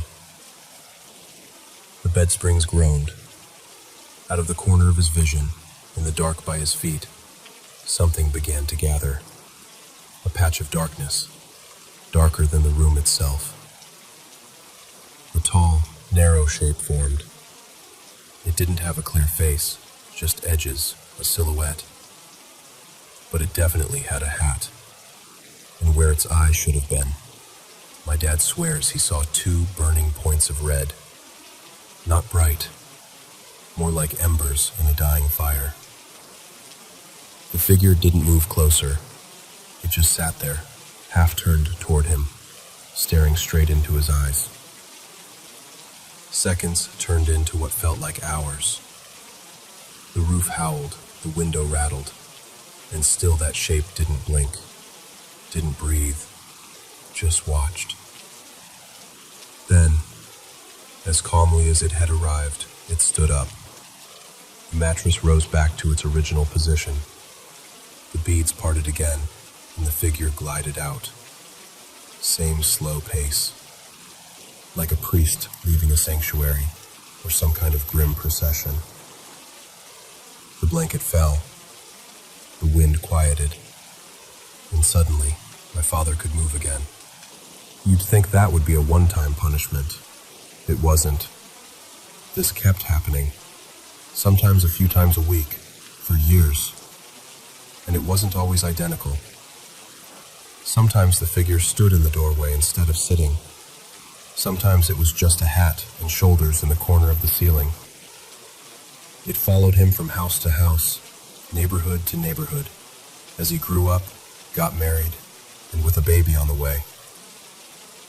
New walls, same visitor. Hatman didn't retire with my father either. I've caught a glimpse of something like him, but not the paralyzing, cinematic horror my dad went through. For me, it was quick and almost stupidly ordinary. I was going about my day, shuffling between my room and the kitchen, when I walked past a hallway mirror and saw, over my own reflection, a second outline. Taller than me. Hat. Shoulders. No features. By the time I turned around expecting to see some prank, the hallway was empty. No one behind me. Just me and the stale smell of old air. I've always wondered if any of this is supposed to mean something. What's the point of psychologically tormenting a teenager who doesn't even have his life together yet? Is there a message? A warning? Or is it just cruelty for its own sake? One thing I've come to suspect from my own experiences is that the original gaslighters, the master architects of smoke and mirrors, have been hanging around humanity since we first started telling stories around fires. We sanitize them now, call them negative energy, entities, malignant forces, spirits. But there was likely a time when people carved their faces into stone and called them gods.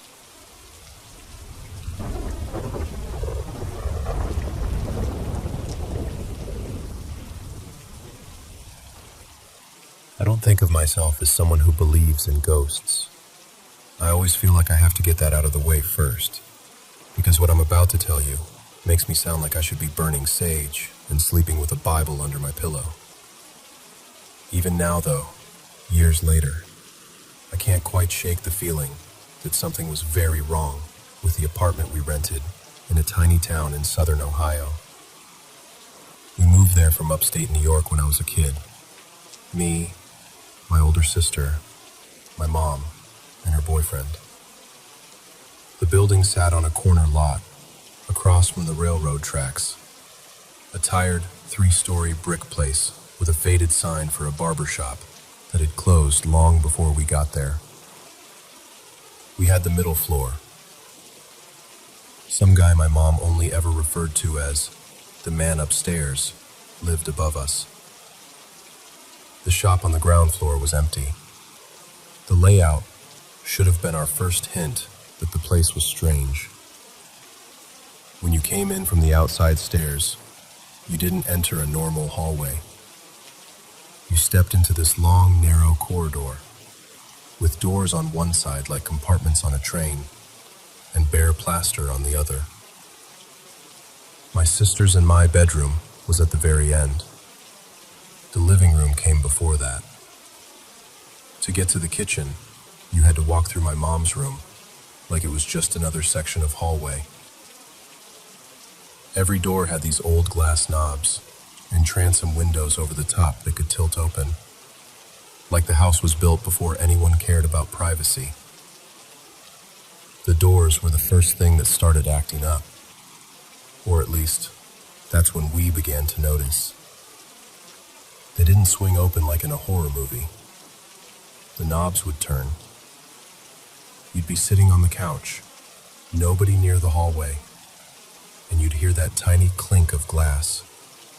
See the knob give a slow twist, and then the door would ease itself open a few inches. If you closed it firmly, it would do it again later. We told ourselves it was the building settling, or the train vibrations shaking things loose. The whole place trembled whenever a freight train rolled by, so it sounded reasonable enough. Then the transom windows started opening too. You'd shut them for the night, and in the morning, a couple would be tipped forward, letting in cold air. My mom swore she hadn't touched them. We started joking that the apartment was breathing. It didn't stay funny for very long. Almost every night, around the same time, we'd hear what we thought were footsteps, but not from the hallway. that came from above the ceiling, like somebody was walking slowly, heel to toe, across the length of the apartment. The man upstairs worked nights, so half the time his car wasn't even in the driveway when we heard it. I told myself it was pipes, or raccoons, or the sound of trains echoing in the bones of the building. Old places make noise. I've lived in enough of them to know. What I still don't have a good explanation for are the pennies. It started with one or two.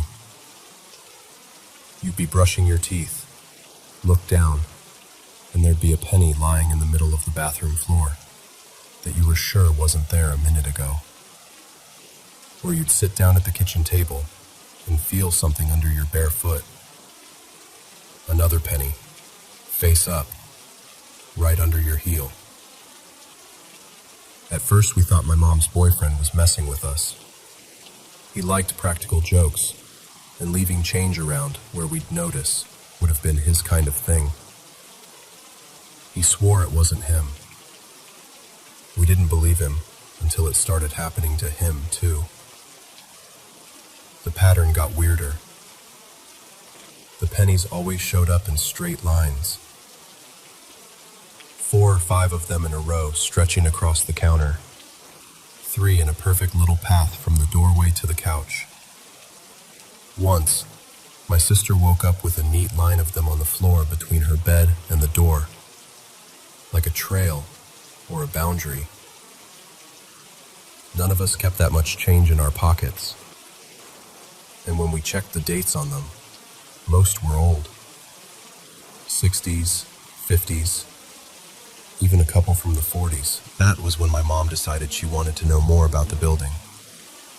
One Saturday, she marched us all down to the town hall, where the clerk dug out dusty property records and let her flip through them at a side table. No microfiche this time, just crumbly files and carbon copies. We found out the building used to be a boarding house for railroad workers. Before that, the lot had held a small wooden place that got damaged in a flood and torn down. There were no notes about deaths, no sensational stories buried in the paperwork. Nothing that explained why our apartment seemed to be spitting out spare change from the past. My mom came home with photocopies anyway. Like maybe if she stared at them long enough, they'd reveal some secret we'd missed. Years later, when I got curious, I tried plugging the address into Google Maps. The image that came up made my stomach drop. The brick building was still there, but it had been turned into apartments with vinyl siding slapped over the old storefront, and bright new windows where our wobbly ones used to be. Different paint, different railings, same bones. If you didn't know what you were looking at, it would seem like any other cheap rental in a small town. We lasted almost 2 years in that place. We might have stayed longer if not for the storm. It was late summer, the kind of Ohio thunderstorm that makes the whole sky go white. The power had already gone out once and flickered back to life. The 3 of us kids, me, my sister, and the neighbor girl from upstairs, had crashed early on a pile of blankets in our room after playing cards by flashlight. My mom and her boyfriend were still awake in their room, talking. What they told me later is this. First came the footsteps overhead, slow and steady, crossing from one end of the apartment to the other. Nothing new. Then they heard the hallway door click as the knob turned. They watched it swing open. The draft brushed past them, cool and damp, smelling faintly like pennies and old metal. A second later, from the living room, they heard the distinct clatter of our board game box being opened. Not the thunder, not the trains. A cardboard lid sliding, pieces rattling. The little plastic houses and metal tokens tapping against each other like someone's hand was buried in them. My mom's boyfriend thought it was us, of course. He stomped down the hallway, ready to yell at us for sneaking out of bed during a lightning storm. He reached our doorway and shined the flashlight in. We were all out cold, mouths open, limbs everywhere. That deep, boneless sleep kids have after a long day.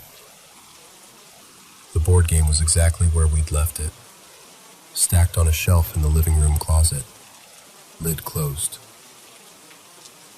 He told me he felt something then, a sort of buzzing in his teeth like the air was humming. And for the first and only time in his life, he admitted he wanted to bolt out of the building and stand in the pouring rain just to get away from it. Instead, he dragged the game into our room and set it on the floor next to us, like maybe having it where he could see it would help. It didn't. We spent the rest of the night sitting upright on the edge of the mattress, flashlight in one hand and a baseball bat in the other, staring at the dark hallway and listening for footsteps that never quite came close enough. We moved out within a week. The official reason was that my mom found a cheaper place closer to her job, which was technically true. The real reason was that none of us wanted to keep waking up to pennies in tidy lines across the floor, or doors that opened themselves, or the sound of someone poking through our things when we weren't the ones doing it.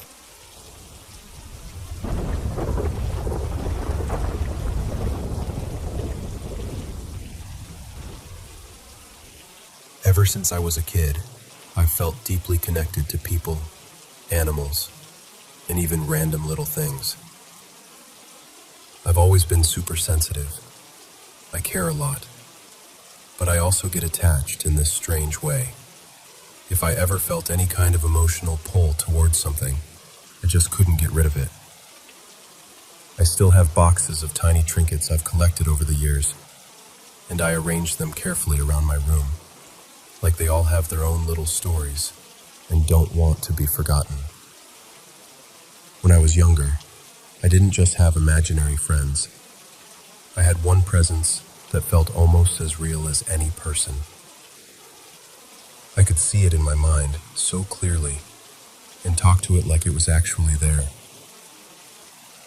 Throughout my life, I've had weird, unexplainable things happen. I'm only 23, but I've already seen things that don't make sense. I've seen figures that looked faded, like they belonged to another time, or people who I knew weren't alive anymore. For some reason, I was never really afraid of them. And just to be clear, I've never been diagnosed with psychosis, hallucinations, or any mental illness that could explain all this. About 2 years ago, I really dove into the whole spiritual and paranormal side of things. I started meditating and trying to reach out to spirit guides. Sometimes I'll free write or doodle when I feel a certain energy around me, just letting my hand move and seeing what shows up. I don't even know if any of it is real, but ever since I started doing that, everything has felt heavier, darker. I don't feel like the same person anymore. When I'm alone, especially late at night or going up the stairs, it's not just the usual someone might be watching me feeling. It's like something is right behind me, matching my steps. I tried that visualization technique where you imagine a bright shield or bubble of light surrounding you. At first, it actually made me feel safer. But lately, it feels like something is pressing against it, like it's starting to crack. I've felt invisible hands on me when no one was there. I've found scratches on my back and arms that I can't explain. I've woken up with bruises in odd places. I even went to the doctor, and they told me it might be from moving or hitting something in my sleep. But that just doesn't sit right with me. Recently, I've been waking up drenched in sweat, heart racing, like I've been running from something in my dreams. One night I woke up, and there were several figures standing at the foot of my bed, staring at me. They didn't look like regular people. They looked faded and damaged, like they'd been pulled out of a ruined painting. Their skin was grayish and wrong. One looked like an older man in an old-fashioned military coat. Another was a young girl in a torn white dress, clutching a stuffed animal. I was completely awake. I remember every detail. It terrified me, and it scared my boyfriend too, who was lying right next to me when I gasped and grabbed him. But what really shook me was something my boyfriend told me not long ago. He said that about a year ago, he woke up in the middle of the night and felt someone lying beside him, but it wasn't me. He said he saw a woman with long red hair, mine is short and blonde, lying there, facing him, her eyes wide open and glassy, just staring at him without blinking. He said her skin looked waxy, like a body that shouldn't be moving. He panicked, reached for the lamp, and when he turned the light on, it was just me, fast asleep, facing the other way. He didn't tell me about it until recently, because the memory still freaks him out. Hearing that messed me up, because it lines up way too well with everything else that's been happening. So now I'm stuck in this place of not knowing. Is there actually something attached to me? Am I bringing this on somehow? Or is all of this just one impossible string of coincidences that I'm connecting in my head because I'm scared?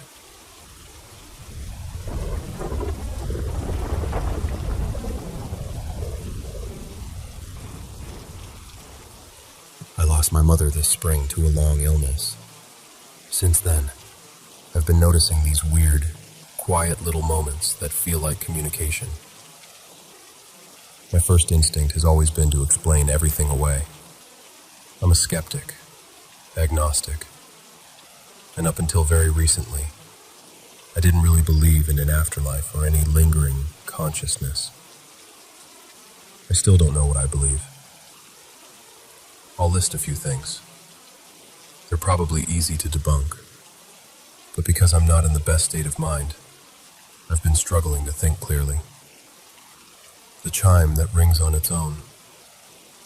When I was younger, our old apartment had this cheap motion sensor chime by the front hallway.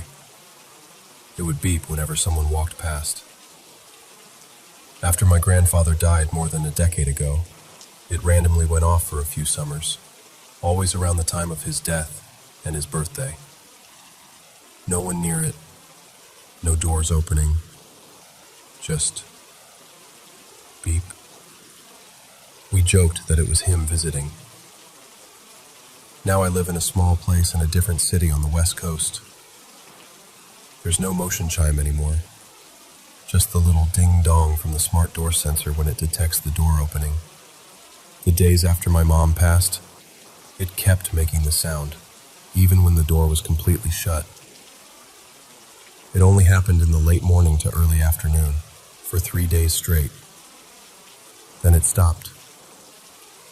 Since then, nothing. Same heat wave, same strong sunlight hitting the door. Temperature shot well past 100 degrees Fahrenheit for weeks. If it was a wiring thing, or the sun hitting the sensor just right, why only those specific days? Why only in broad daylight right after she died? The calendar flipping itself. We have this old school wall calendar in the dining area. Big pages, glossy paper, held by a little metal clip. During the time my grandmother and her siblings stayed over, the ceiling fan in there was on high basically 24/7. Same speed, same angle, every single day. One afternoon, I almost never leave my room, but that day I wandered out to grab water. I walked past the table and the calendar suddenly snapped loose and flipped down onto the floor right in front of me.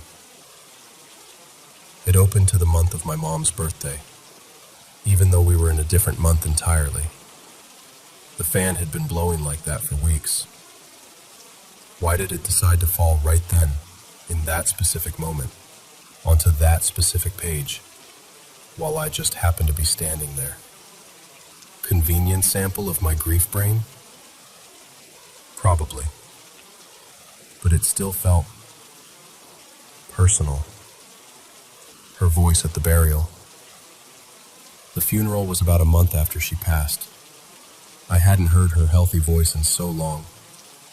Those last months, everything she said was raspy and fragmented.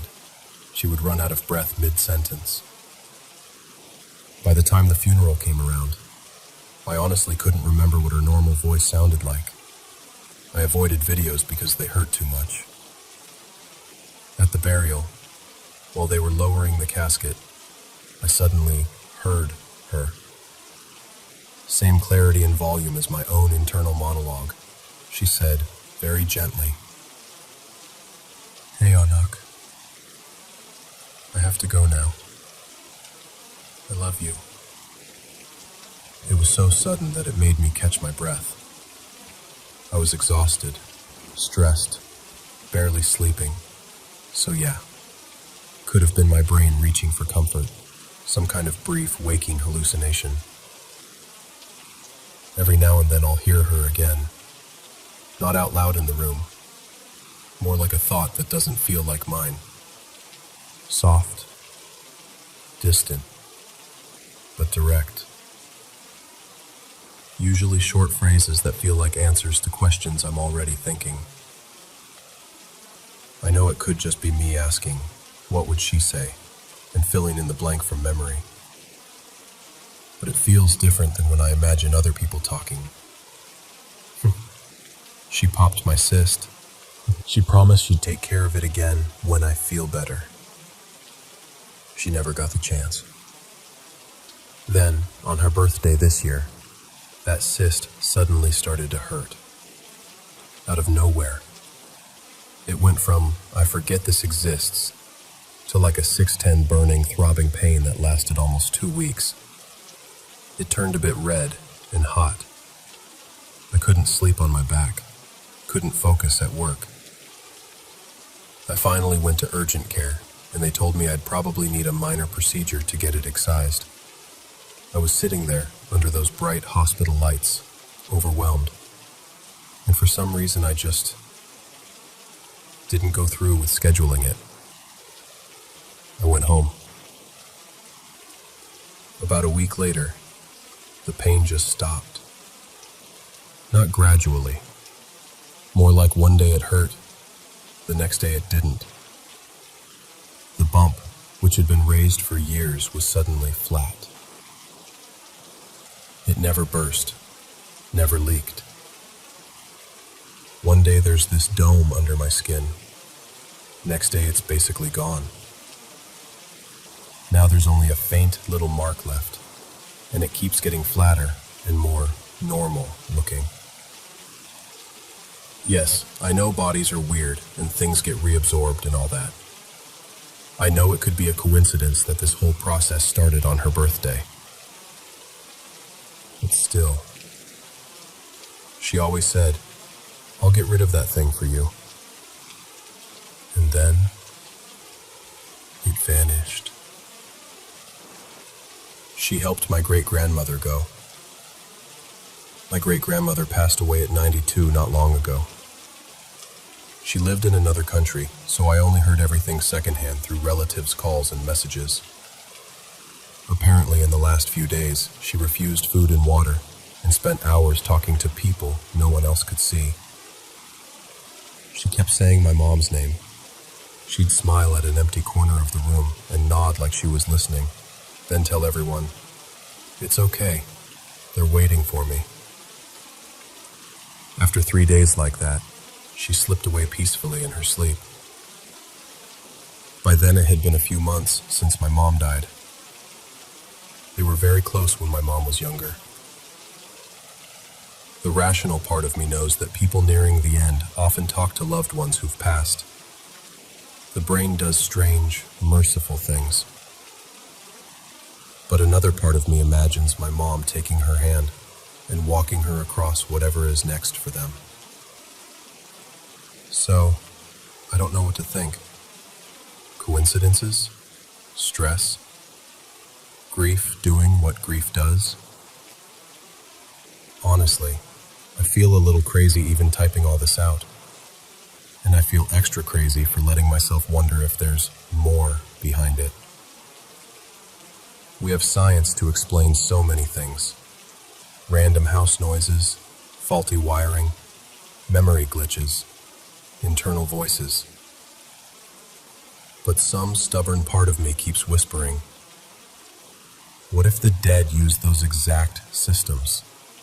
Electrical signals, chemicals in our brains, little physical accidents to nudge us. What if they've become some sort of natural energy that can tweak particles just enough to get our attention? Maybe it really is just wild, coping imagination. Maybe it's both, grief and something we don't fully understand yet. What do you think? TT.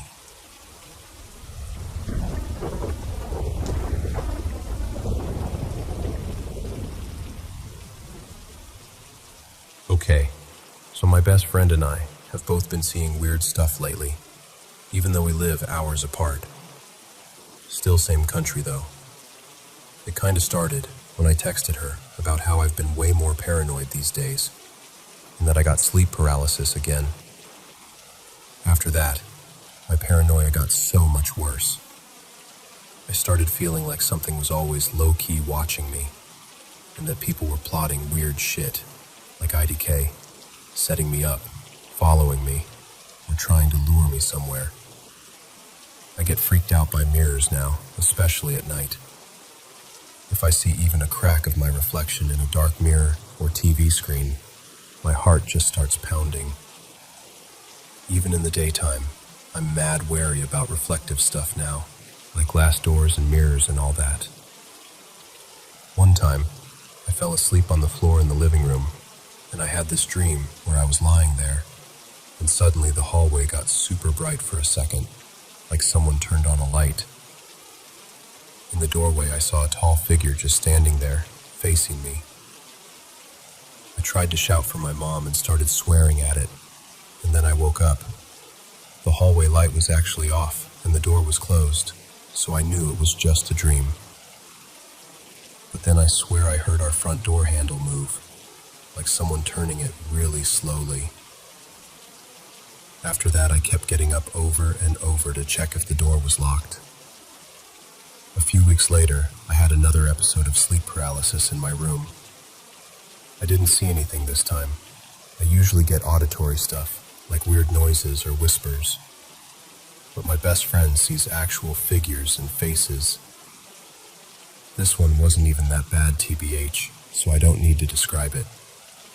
But what pissed me off was that every time I tried to fall asleep again, it felt like it was trying to drag me right back into paralysis. Like 10 times in a row. I was more annoyed and angry than scared at that point. Meanwhile, my best friend keeps saying she sees people just standing in corners or peeking around door frames at her. Me and her are always weirdly in sync with the stuff that happens to us, so it freaks us out even more. And keep in mind, right now, both of us are struggling way more in school, and we low-key think this crap is part of the reason. I barely sleep properly anymore and keep staying up late, which just makes the paranoia worse. She told me recently she saw a woman peeking at her from the end of her bed, and last night I actually saw a bright flicker in the reflection of my bedroom window. I was fully awake this time, not dreaming. I bolted into my room and locked everything because I was terrified. I wasn't sure if I was hallucinating, so I didn't tell my mom anything. That same night, I felt something lightly brush against my ankle under the blanket. and when I looked up, I saw this tall, dark shape by my closet, like pressed against the wall. It vanished the second I really tried to focus on it. I honestly don't know if I'm just so paranoid that my brain is making this stuff up, or if something is actually happening. Please help, because it's been messing with my already screwed up head, and my focus in school is getting worse too. People at school have literally noticed I'm not in the right headspace.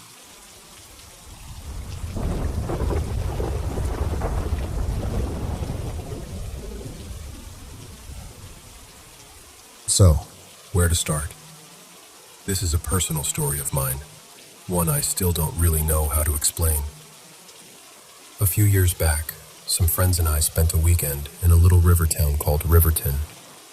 I've got family there, and had lived in town for a while before moving closer to the city. We were around 18 to 19 at the time, and there were 5 of us total. It was a cool, late spring evening, nothing going on, so we decided to wander around this place called Cottonwood Flats, a little island park on the river. Just a bunch of bored kids who don't drink or smoke and had nothing better to do. We headed out around dusk, thinking we could do the whole loop before it got fully dark. Yeah, that didn't happen. We started on the far side of the island where the trail hugs the river, with those big, half-buried rocks along the edge. Pretty sure it was meant for bikes more than people. It had rained the night before, so everything was damp, the trail kind of slick. One of my good friends suggested we cut off into the trees instead of staying on the main path. Personally, I don't do woods at night, after rain, when it's cold and muddy. Of course, I was the only one against it, and majority rules, so into the trees we went. As we got deeper into the woods, one of our friend's parents, I'll call him Mason, started blowing up his phone. Mason was from Riverton originally, and so was his mom. She kept calling and texting, asking him what he was doing out there that late, telling him to watch out for drifters and to not stay out on the island too long because bad things happen out there. Her words, not mine. We all kind of laughed it off and kept going, farther and farther in, until we hit the end of the worn trail. Somewhere along the way, the sounds of birds just faded. No bugs, no frogs, nothing. We came out into this wide clearing with tall, wet grass up past our shins. It would have been pretty in daylight, but by then it was basically pitch black. We started goofing around, trying to shove each other into the grass, tripping over clumps of dirt and roots, just being idiots. That's when we heard it. It was this high, sharp, whistle-like sound off in the grass. Not like a normal whistle, though.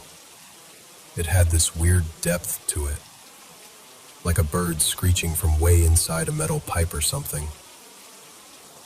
It sounded organic, but it made your skull buzz a little, set your teeth on edge. My childhood buddy, I'll call him James, who's been hunting since he was a kid, just laughed, shrugged it off, and stepped straight into the tall grass, saying it was probably some injured bird or rabbit.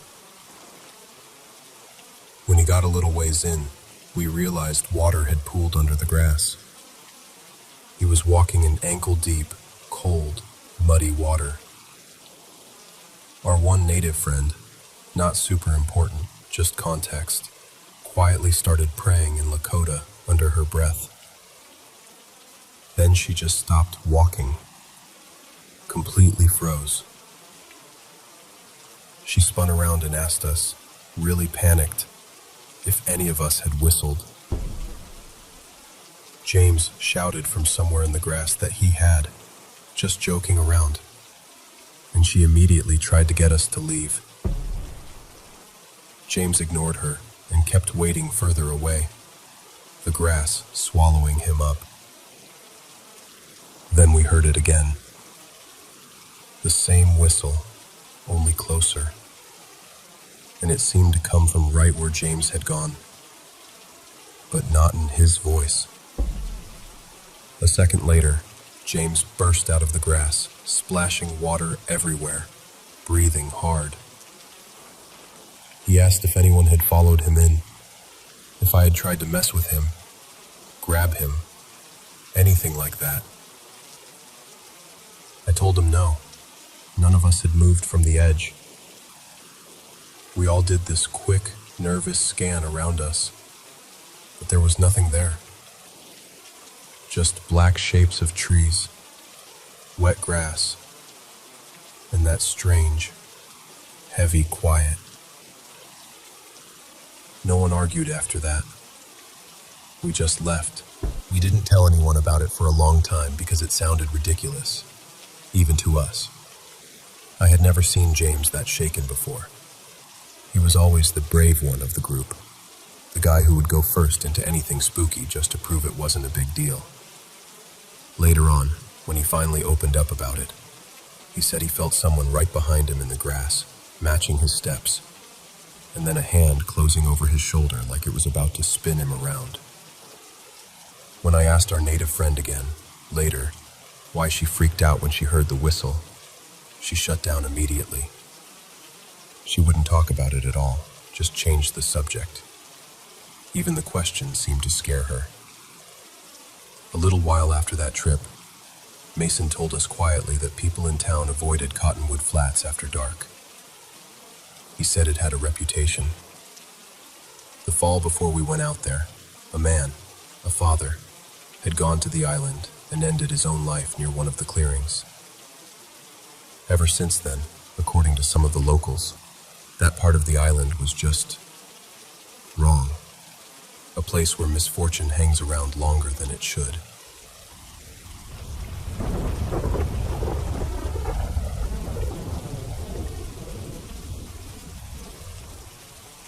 This all started back in 2020. My fiancé at the time was working several states away. I was home by myself with our 3 kids. For about a week straight, every clear night I'd catch these strange lights moving across the sky. Not like planes, not like stars, just odd. Drifting, stopping, then darting off. One long, hot Friday, I finally crawled into bed. I was exhausted, but my body refused to shut down. I kept tossing and turning, flipping my pillow, staring into the dark. After what felt like forever, maybe 2 hours, I finally slipped into that heavy, almost dreamless kind of sleep.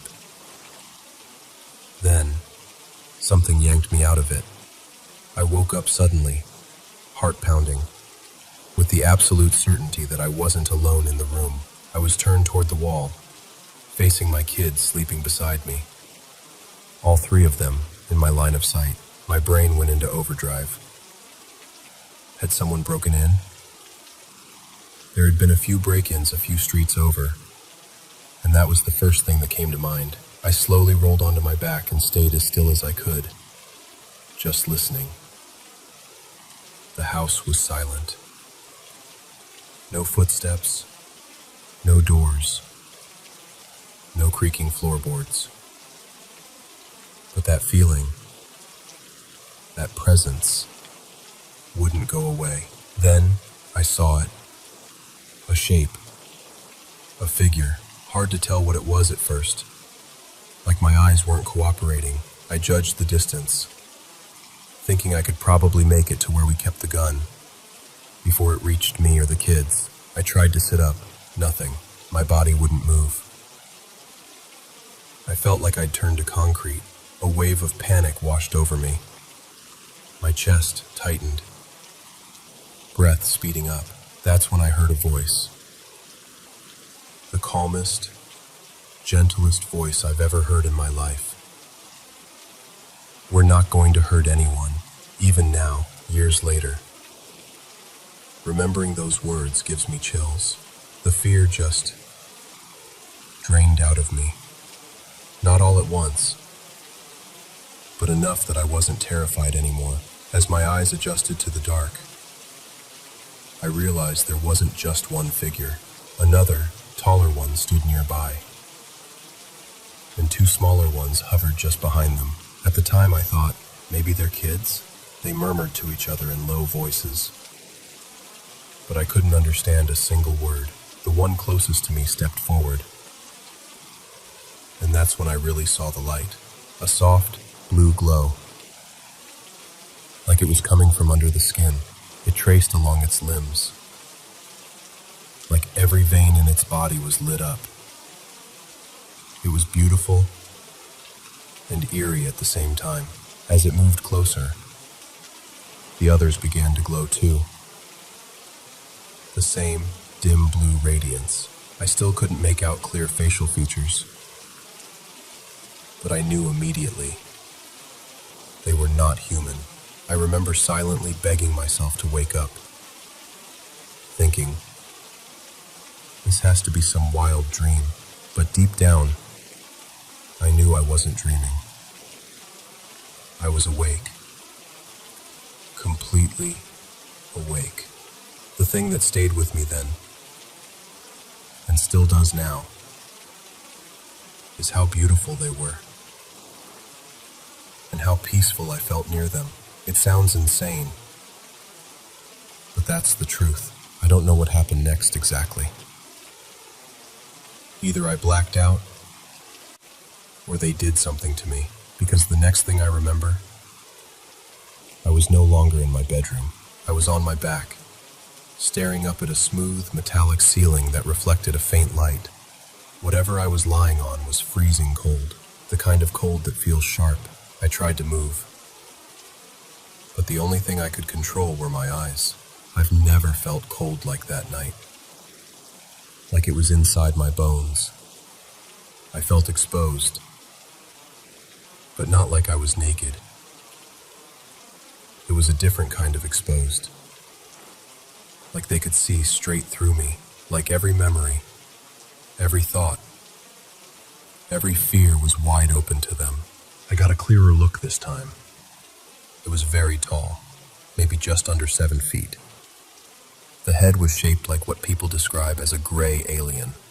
Large, smooth, with huge dark eyes that seemed to swallow the light. Hardly any nose, and just a thin slit where the mouth should be. There was a low, constant hum all around me, like machinery far away, or electricity buzzing in the walls. It seemed to get stronger whenever they moved. Another one came into view, what I instinctively thought of as female. I don't know why, I just did. She walked up beside the tall one.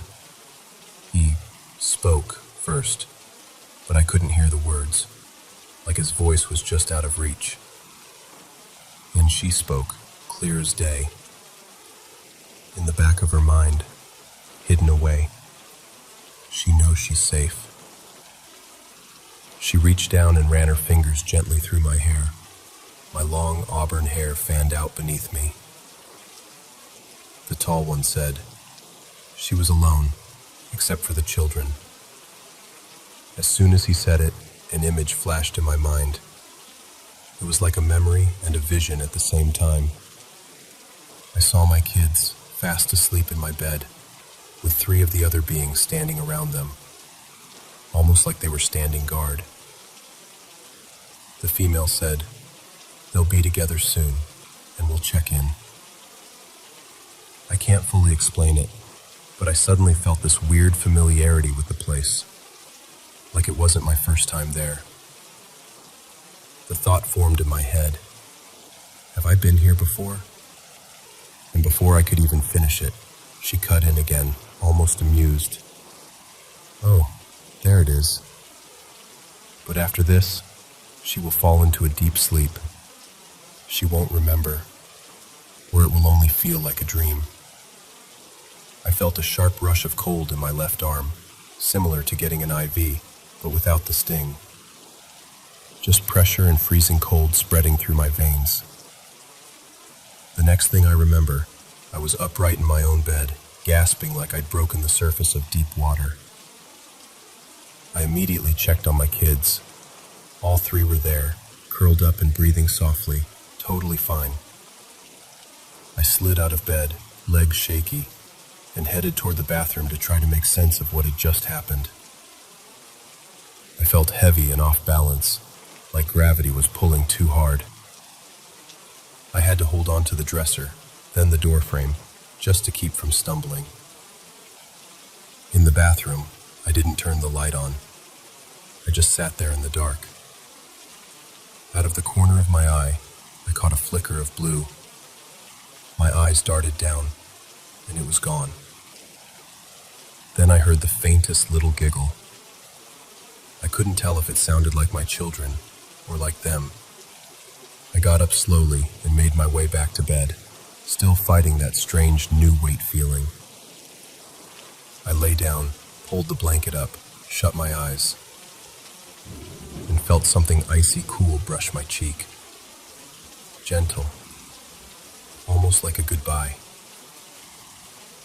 When my fiancé finally came home from out of state, I told him everything. As we talked, we realized we'd both had a bizarre, overlapping dream around that same time. Similar images, similar blue light. We both feel like whatever that shared dream was, it ties into what I experienced that night.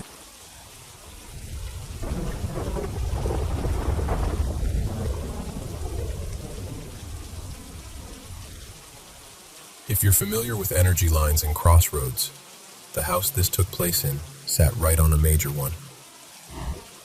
Stuff drifted in and out constantly, and there was some kind of activity almost every night. It was a ridiculously good place to do paranormal investigations, because you almost always caught something you couldn't easily explain away. It was also the house I grew up in. For a little background on why this encounter is as detailed as it is, I'm a psychic medium, a trained medicine woman, and a professional paranormal investigator. I'm also putting a TW here because I will describe how this man died, and it may be upsetting for some people. One night years ago, in the little apartment on the property where I was living, I was sitting at my desk talking to a friend online. We were mid-conversation when we both noticed that my camera feed had this odd, hazy glow forming off to one side of my video image. We paused, and I turned my head to look. There was a man standing there. He didn't feel malicious, but he was absolutely injured. One of his arms ended just above the elbow, the rest of it simply gone. The skin on that side of his chest and neck was puckered and torn, like something had gone clean through him and then burned on the way out. The eye on that side of his face was clouded over and half closed. His hair was long and silver, braided back, and he was painfully thin. He wore a faded woven shirt with dark stripes, old-style trousers that hit just above his ankles, and he was barefoot. He was very clearly indigenous, but not a nation I recognized. I asked him his name. What he said was in a language I didn't understand. I asked him why he was there. He said very clearly, "Skyherd." "Is that your name?" I asked. He shook his head. "Skyherd," he repeated, and pointed past my wall toward the hills behind the house. "Is Skyherd with you?" He shook his head again. "No Skyherd. Skyherd. There." He pointed again. "Then what is the Skyherd?" He gave me this small, tired smile. After that, he began giving me his story in these broken, scattered pieces. A phrase here, an image there, a sensation, a word. I had to tape it all together to understand it. I'm not going to walk you through that whole process because it took almost 2 hours. me scribbling notes on a pad, my friend on the video call helping me puzzle it out, asking clarifying questions, and the man confirming or denying with tiny nods or gestures. This is the story, laid out the way it was meant to be told. Our man, his son, and his nephew had been asked to go hunt. They were tracking an elk along a ridge, following its trail through the trees, when they lost the tracks in loose stone. The nephew suggested they spread out to pick up the trail again. The nephew went low, the son went to the right, and our man climbed higher along the slope. He eventually came out into a clearing that hadn't been there before. The last time he'd walked that route, it had been all dense forest. Now it was a wide, green, open meadow. That alone confused him. In this meadow, he saw animals he'd never seen before. Big as elk, but thicker, with heavy bodies and white coats that shimmered like mist.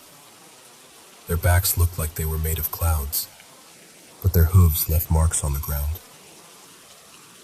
They grazed like normal animals, sniffed the air, watched him with wary eyes. But they looked wrong, like they were made of the sky and the morning fog at the same time. He had no word for them, so in his mind he called them the sky herd. They looked solid.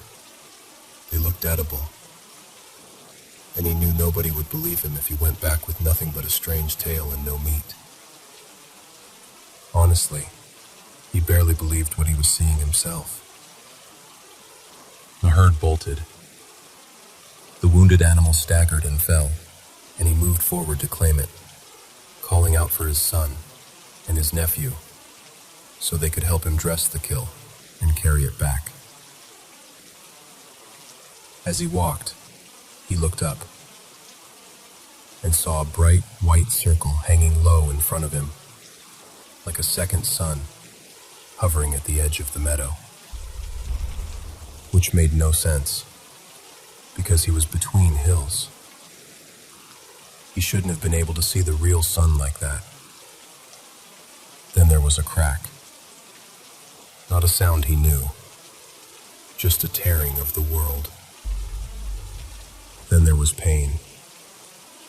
He couldn't hear. He couldn't see clearly. His chest felt like it had been ripped open from back to front. Breathing was like trying to pull air through rocks. He hit the ground and remembered the taste of dirt and metal in his mouth. The next memory he had was waking up in a dark, shaking wooden room that clattered and jolted beneath him. His son was next to him, also chained, trying to speak softly to calm him. People were all around them, his own people, others as well, pressed together on the floor. All he could really hear was coughing, crying, and the constant rattling of whatever they were inside of. He drifted in and out, his son's words blurred. He remembered being thirsty, the wound in his chest burning, the air full of smoke and dust. He died not long after that. Now, if you're wondering what exactly happened and what he really saw, here's what he was trying to tell me. He hadn't found some spiritual sky herd out of legend.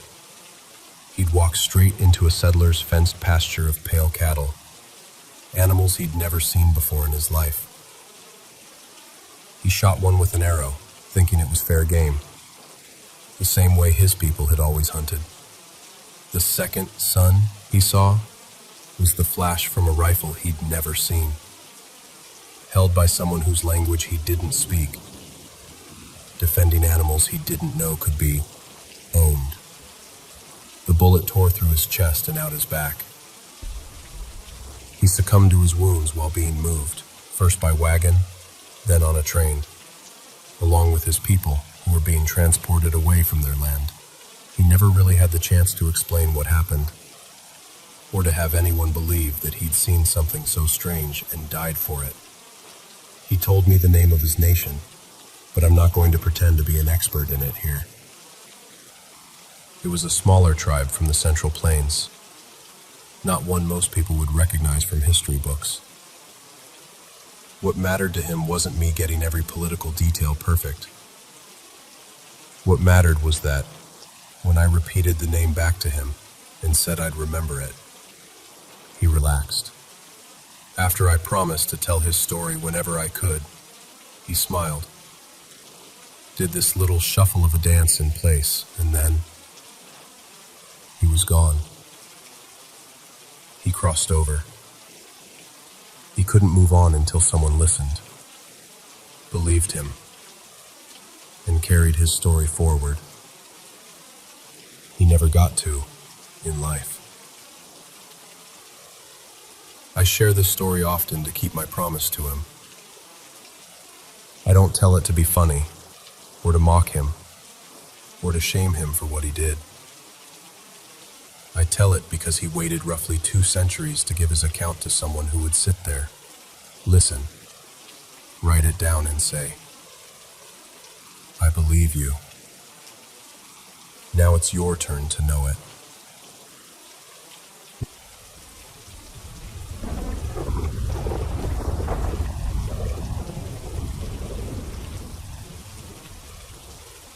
I was driving back home in the middle of the night after hanging out with my friends. It was about 1:45 a.m. I live in the countryside in southern Europe, pretty isolated, and I was completely sober and very aware of everything around me. I was on this narrow country road when I noticed a faint, pale bluish light on the left side, a bit ahead of my car, maybe 80 to 100 meters in front of me, just hovering above a low stone wall that separates the road from a field. It looked like something peeking over the top of the wall to watch the road. My first thought was that it might be someone's phone flashlight, or maybe a bike light, or even some weird kind of reflector.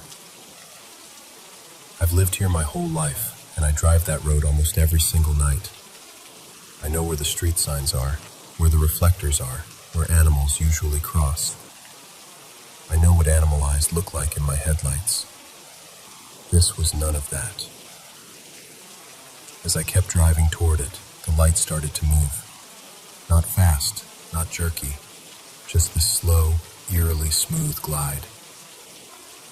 It slid sideways along the wall and then away from the road, like it was attached to something that was pulling itself back into the field. I could tell there was something there, like the light was fixed to a shape or a body, but my headlights weren't close enough to show what it was. It wasn't walking. It wasn't bounding like a deer or a dog. It wasn't a person either. It was like the light was fixed in one position, while whatever carried it was creeping or sliding underneath. Right before I reached that exact spot, the light moved behind a tall tree at the edge of the field and just disappeared. When I got there, I slowed almost to a stop and turned my head to look. Nothing. No person, no bike, no animal. No light source at all. Just the tree, the wall, and darkness. But I had seen it clearly for several long seconds. It wasn't a blink and you miss it thing. The second I realized it was gone, I got hit with this horrible gut feeling. My stomach dropped, and I honestly thought I was going to throw up right there in the car. It felt like I had just seen something I wasn't meant to see. Like I had walked in on something that should have stayed hidden. The feeling was disgusting, almost. Not just fear, more like a deep, instinctive revulsion. I've been having trouble sleeping since, even though this isn't my first weird experience with things I can't explain. But this time felt different, more real somehow. And I can't shake the image of that floating light gliding away from me into the dark.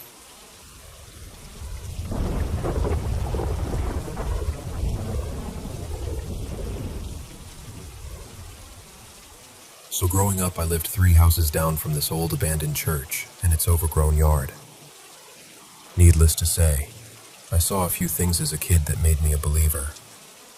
My dad always poked fun at me for it, right up until he had an experience of his own that was, honestly, pretty validating. After that, he was at least more open to weird stuff. This particular thing happened years later. My dad goes up north every year to go fishing. Same remote lake, same crew of guys. I've been there with him a bunch of times, just not in the last few years. Anyway, one night after he got back from a trip, we were having a glass of whiskey. I mean, is there anything better to have a paranormal come to Jesus talk over? He said he wanted to tell me something that had happened on his last trip up there. The second night they were there, they were staying for 5 days. He was sitting on the tiny porch of their cabin, smoking. From there, he could look across the clearing into the boathouse, maybe 40 feet away.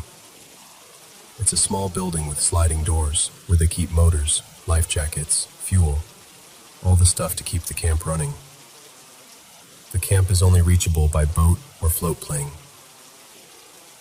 The doors were cracked open a bit, and he could see 2 glowing eyes. They were set in the outline of a very large dog, just standing there in the dark. At first, he figured he was just tired and a little buzzed, so he went back inside. The next morning, he went to check the boathouse, trying to figure out what could have given off eye shine like that. There was nothing. No reflectors, no paint, no glass. Nothing that would catch light like that at the right height. The next night, nothing. But the night after that, there it was again. This time he called one of the other guys out and pointed.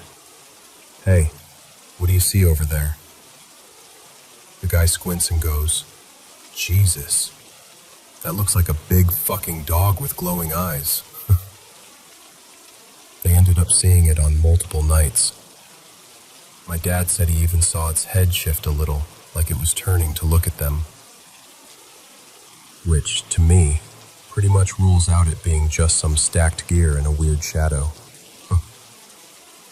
I got him to really describe it, and after showing him a bunch of big dog profiles, the one he picked out was closest to a Newfoundland. I'll be honest, I know the legends. You see a hellhound, and you've got a year to live, max. My dad has a heart condition, so I was more than a little freaked out. But it's been 2 years, and he's still here. At this point, I can only assume either it wasn't there for my dad, or it was guarding something, or someone a lot more important than us.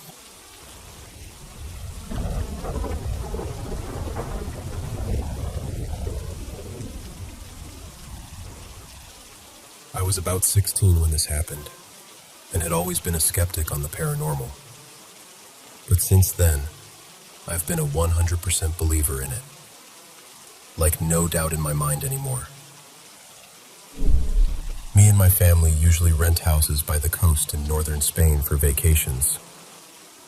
And that's what we did too for that year's autumn break. I saw the place myself on the website. It looked really gorgeous. You know, old stone house on a hill with a view over the sea. The people going were me, my sister, my parents, and my aunt and uncle. When we arrived to the house, we realized that it must have been some sort of old monastery building, or retreat, before becoming an actual home. We were told it was built sometime in the late 1800s, and it was literally attached to a tiny abandoned chapel, like sharing a wall with it. As soon as we walk inside, I get this really heavy, strange feeling. The air felt different from the rest of the village, almost like it was thicker or something. But obviously I didn't say anything. Why would I? The house had 2 floors and a basement we were told was private and locked off. which was a bit weird, but whatever. There were 3 bedrooms upstairs, and I ended up getting my own room. And as much as I hate to admit it, I was terrified of sleeping alone in there. I asked my sister if she could sleep in the other bed, but obviously she said no, and told me to stop being dramatic. So my mom agreed to stay with me until I fell asleep, and then she would go back to her room once I was out. The actual experience happened on, I think, the 4th night. That night my mom had ended up falling asleep properly in the spare bed in my room instead of leaving, and I was in the bed I'd slept in the other days. My bed was pushed into this little alcove in the wall, and there was this old wooden folding screen that I had pulled halfway around it so it felt more cozy and closed off. I fell asleep pretty fast, but I suddenly woke up in the middle of the night for no reason. I'm usually a very heavy sleeper and never wake at night. The second I woke up, I heard breathing. Not snoring, not my mom's breathing, but like quick, whispered breaths, right next to the folding screen on the other side, at the level of my head. Then it turned into the sound of very light footsteps, almost like someone tiptoeing on the old wooden floor. They started right by the side of my bed, walked along the screen behind my head, then out into the middle of the room and towards the door. I could hear the floorboards creak as if someone was really there. The steps left my room and went out into the hallway, and then just stopped. At this point, I was convinced it was my mom going to the bathroom or something, except I could still hear her breathing behind me in the other bed. That's when I properly freaked out. I slowly sat up and looked over.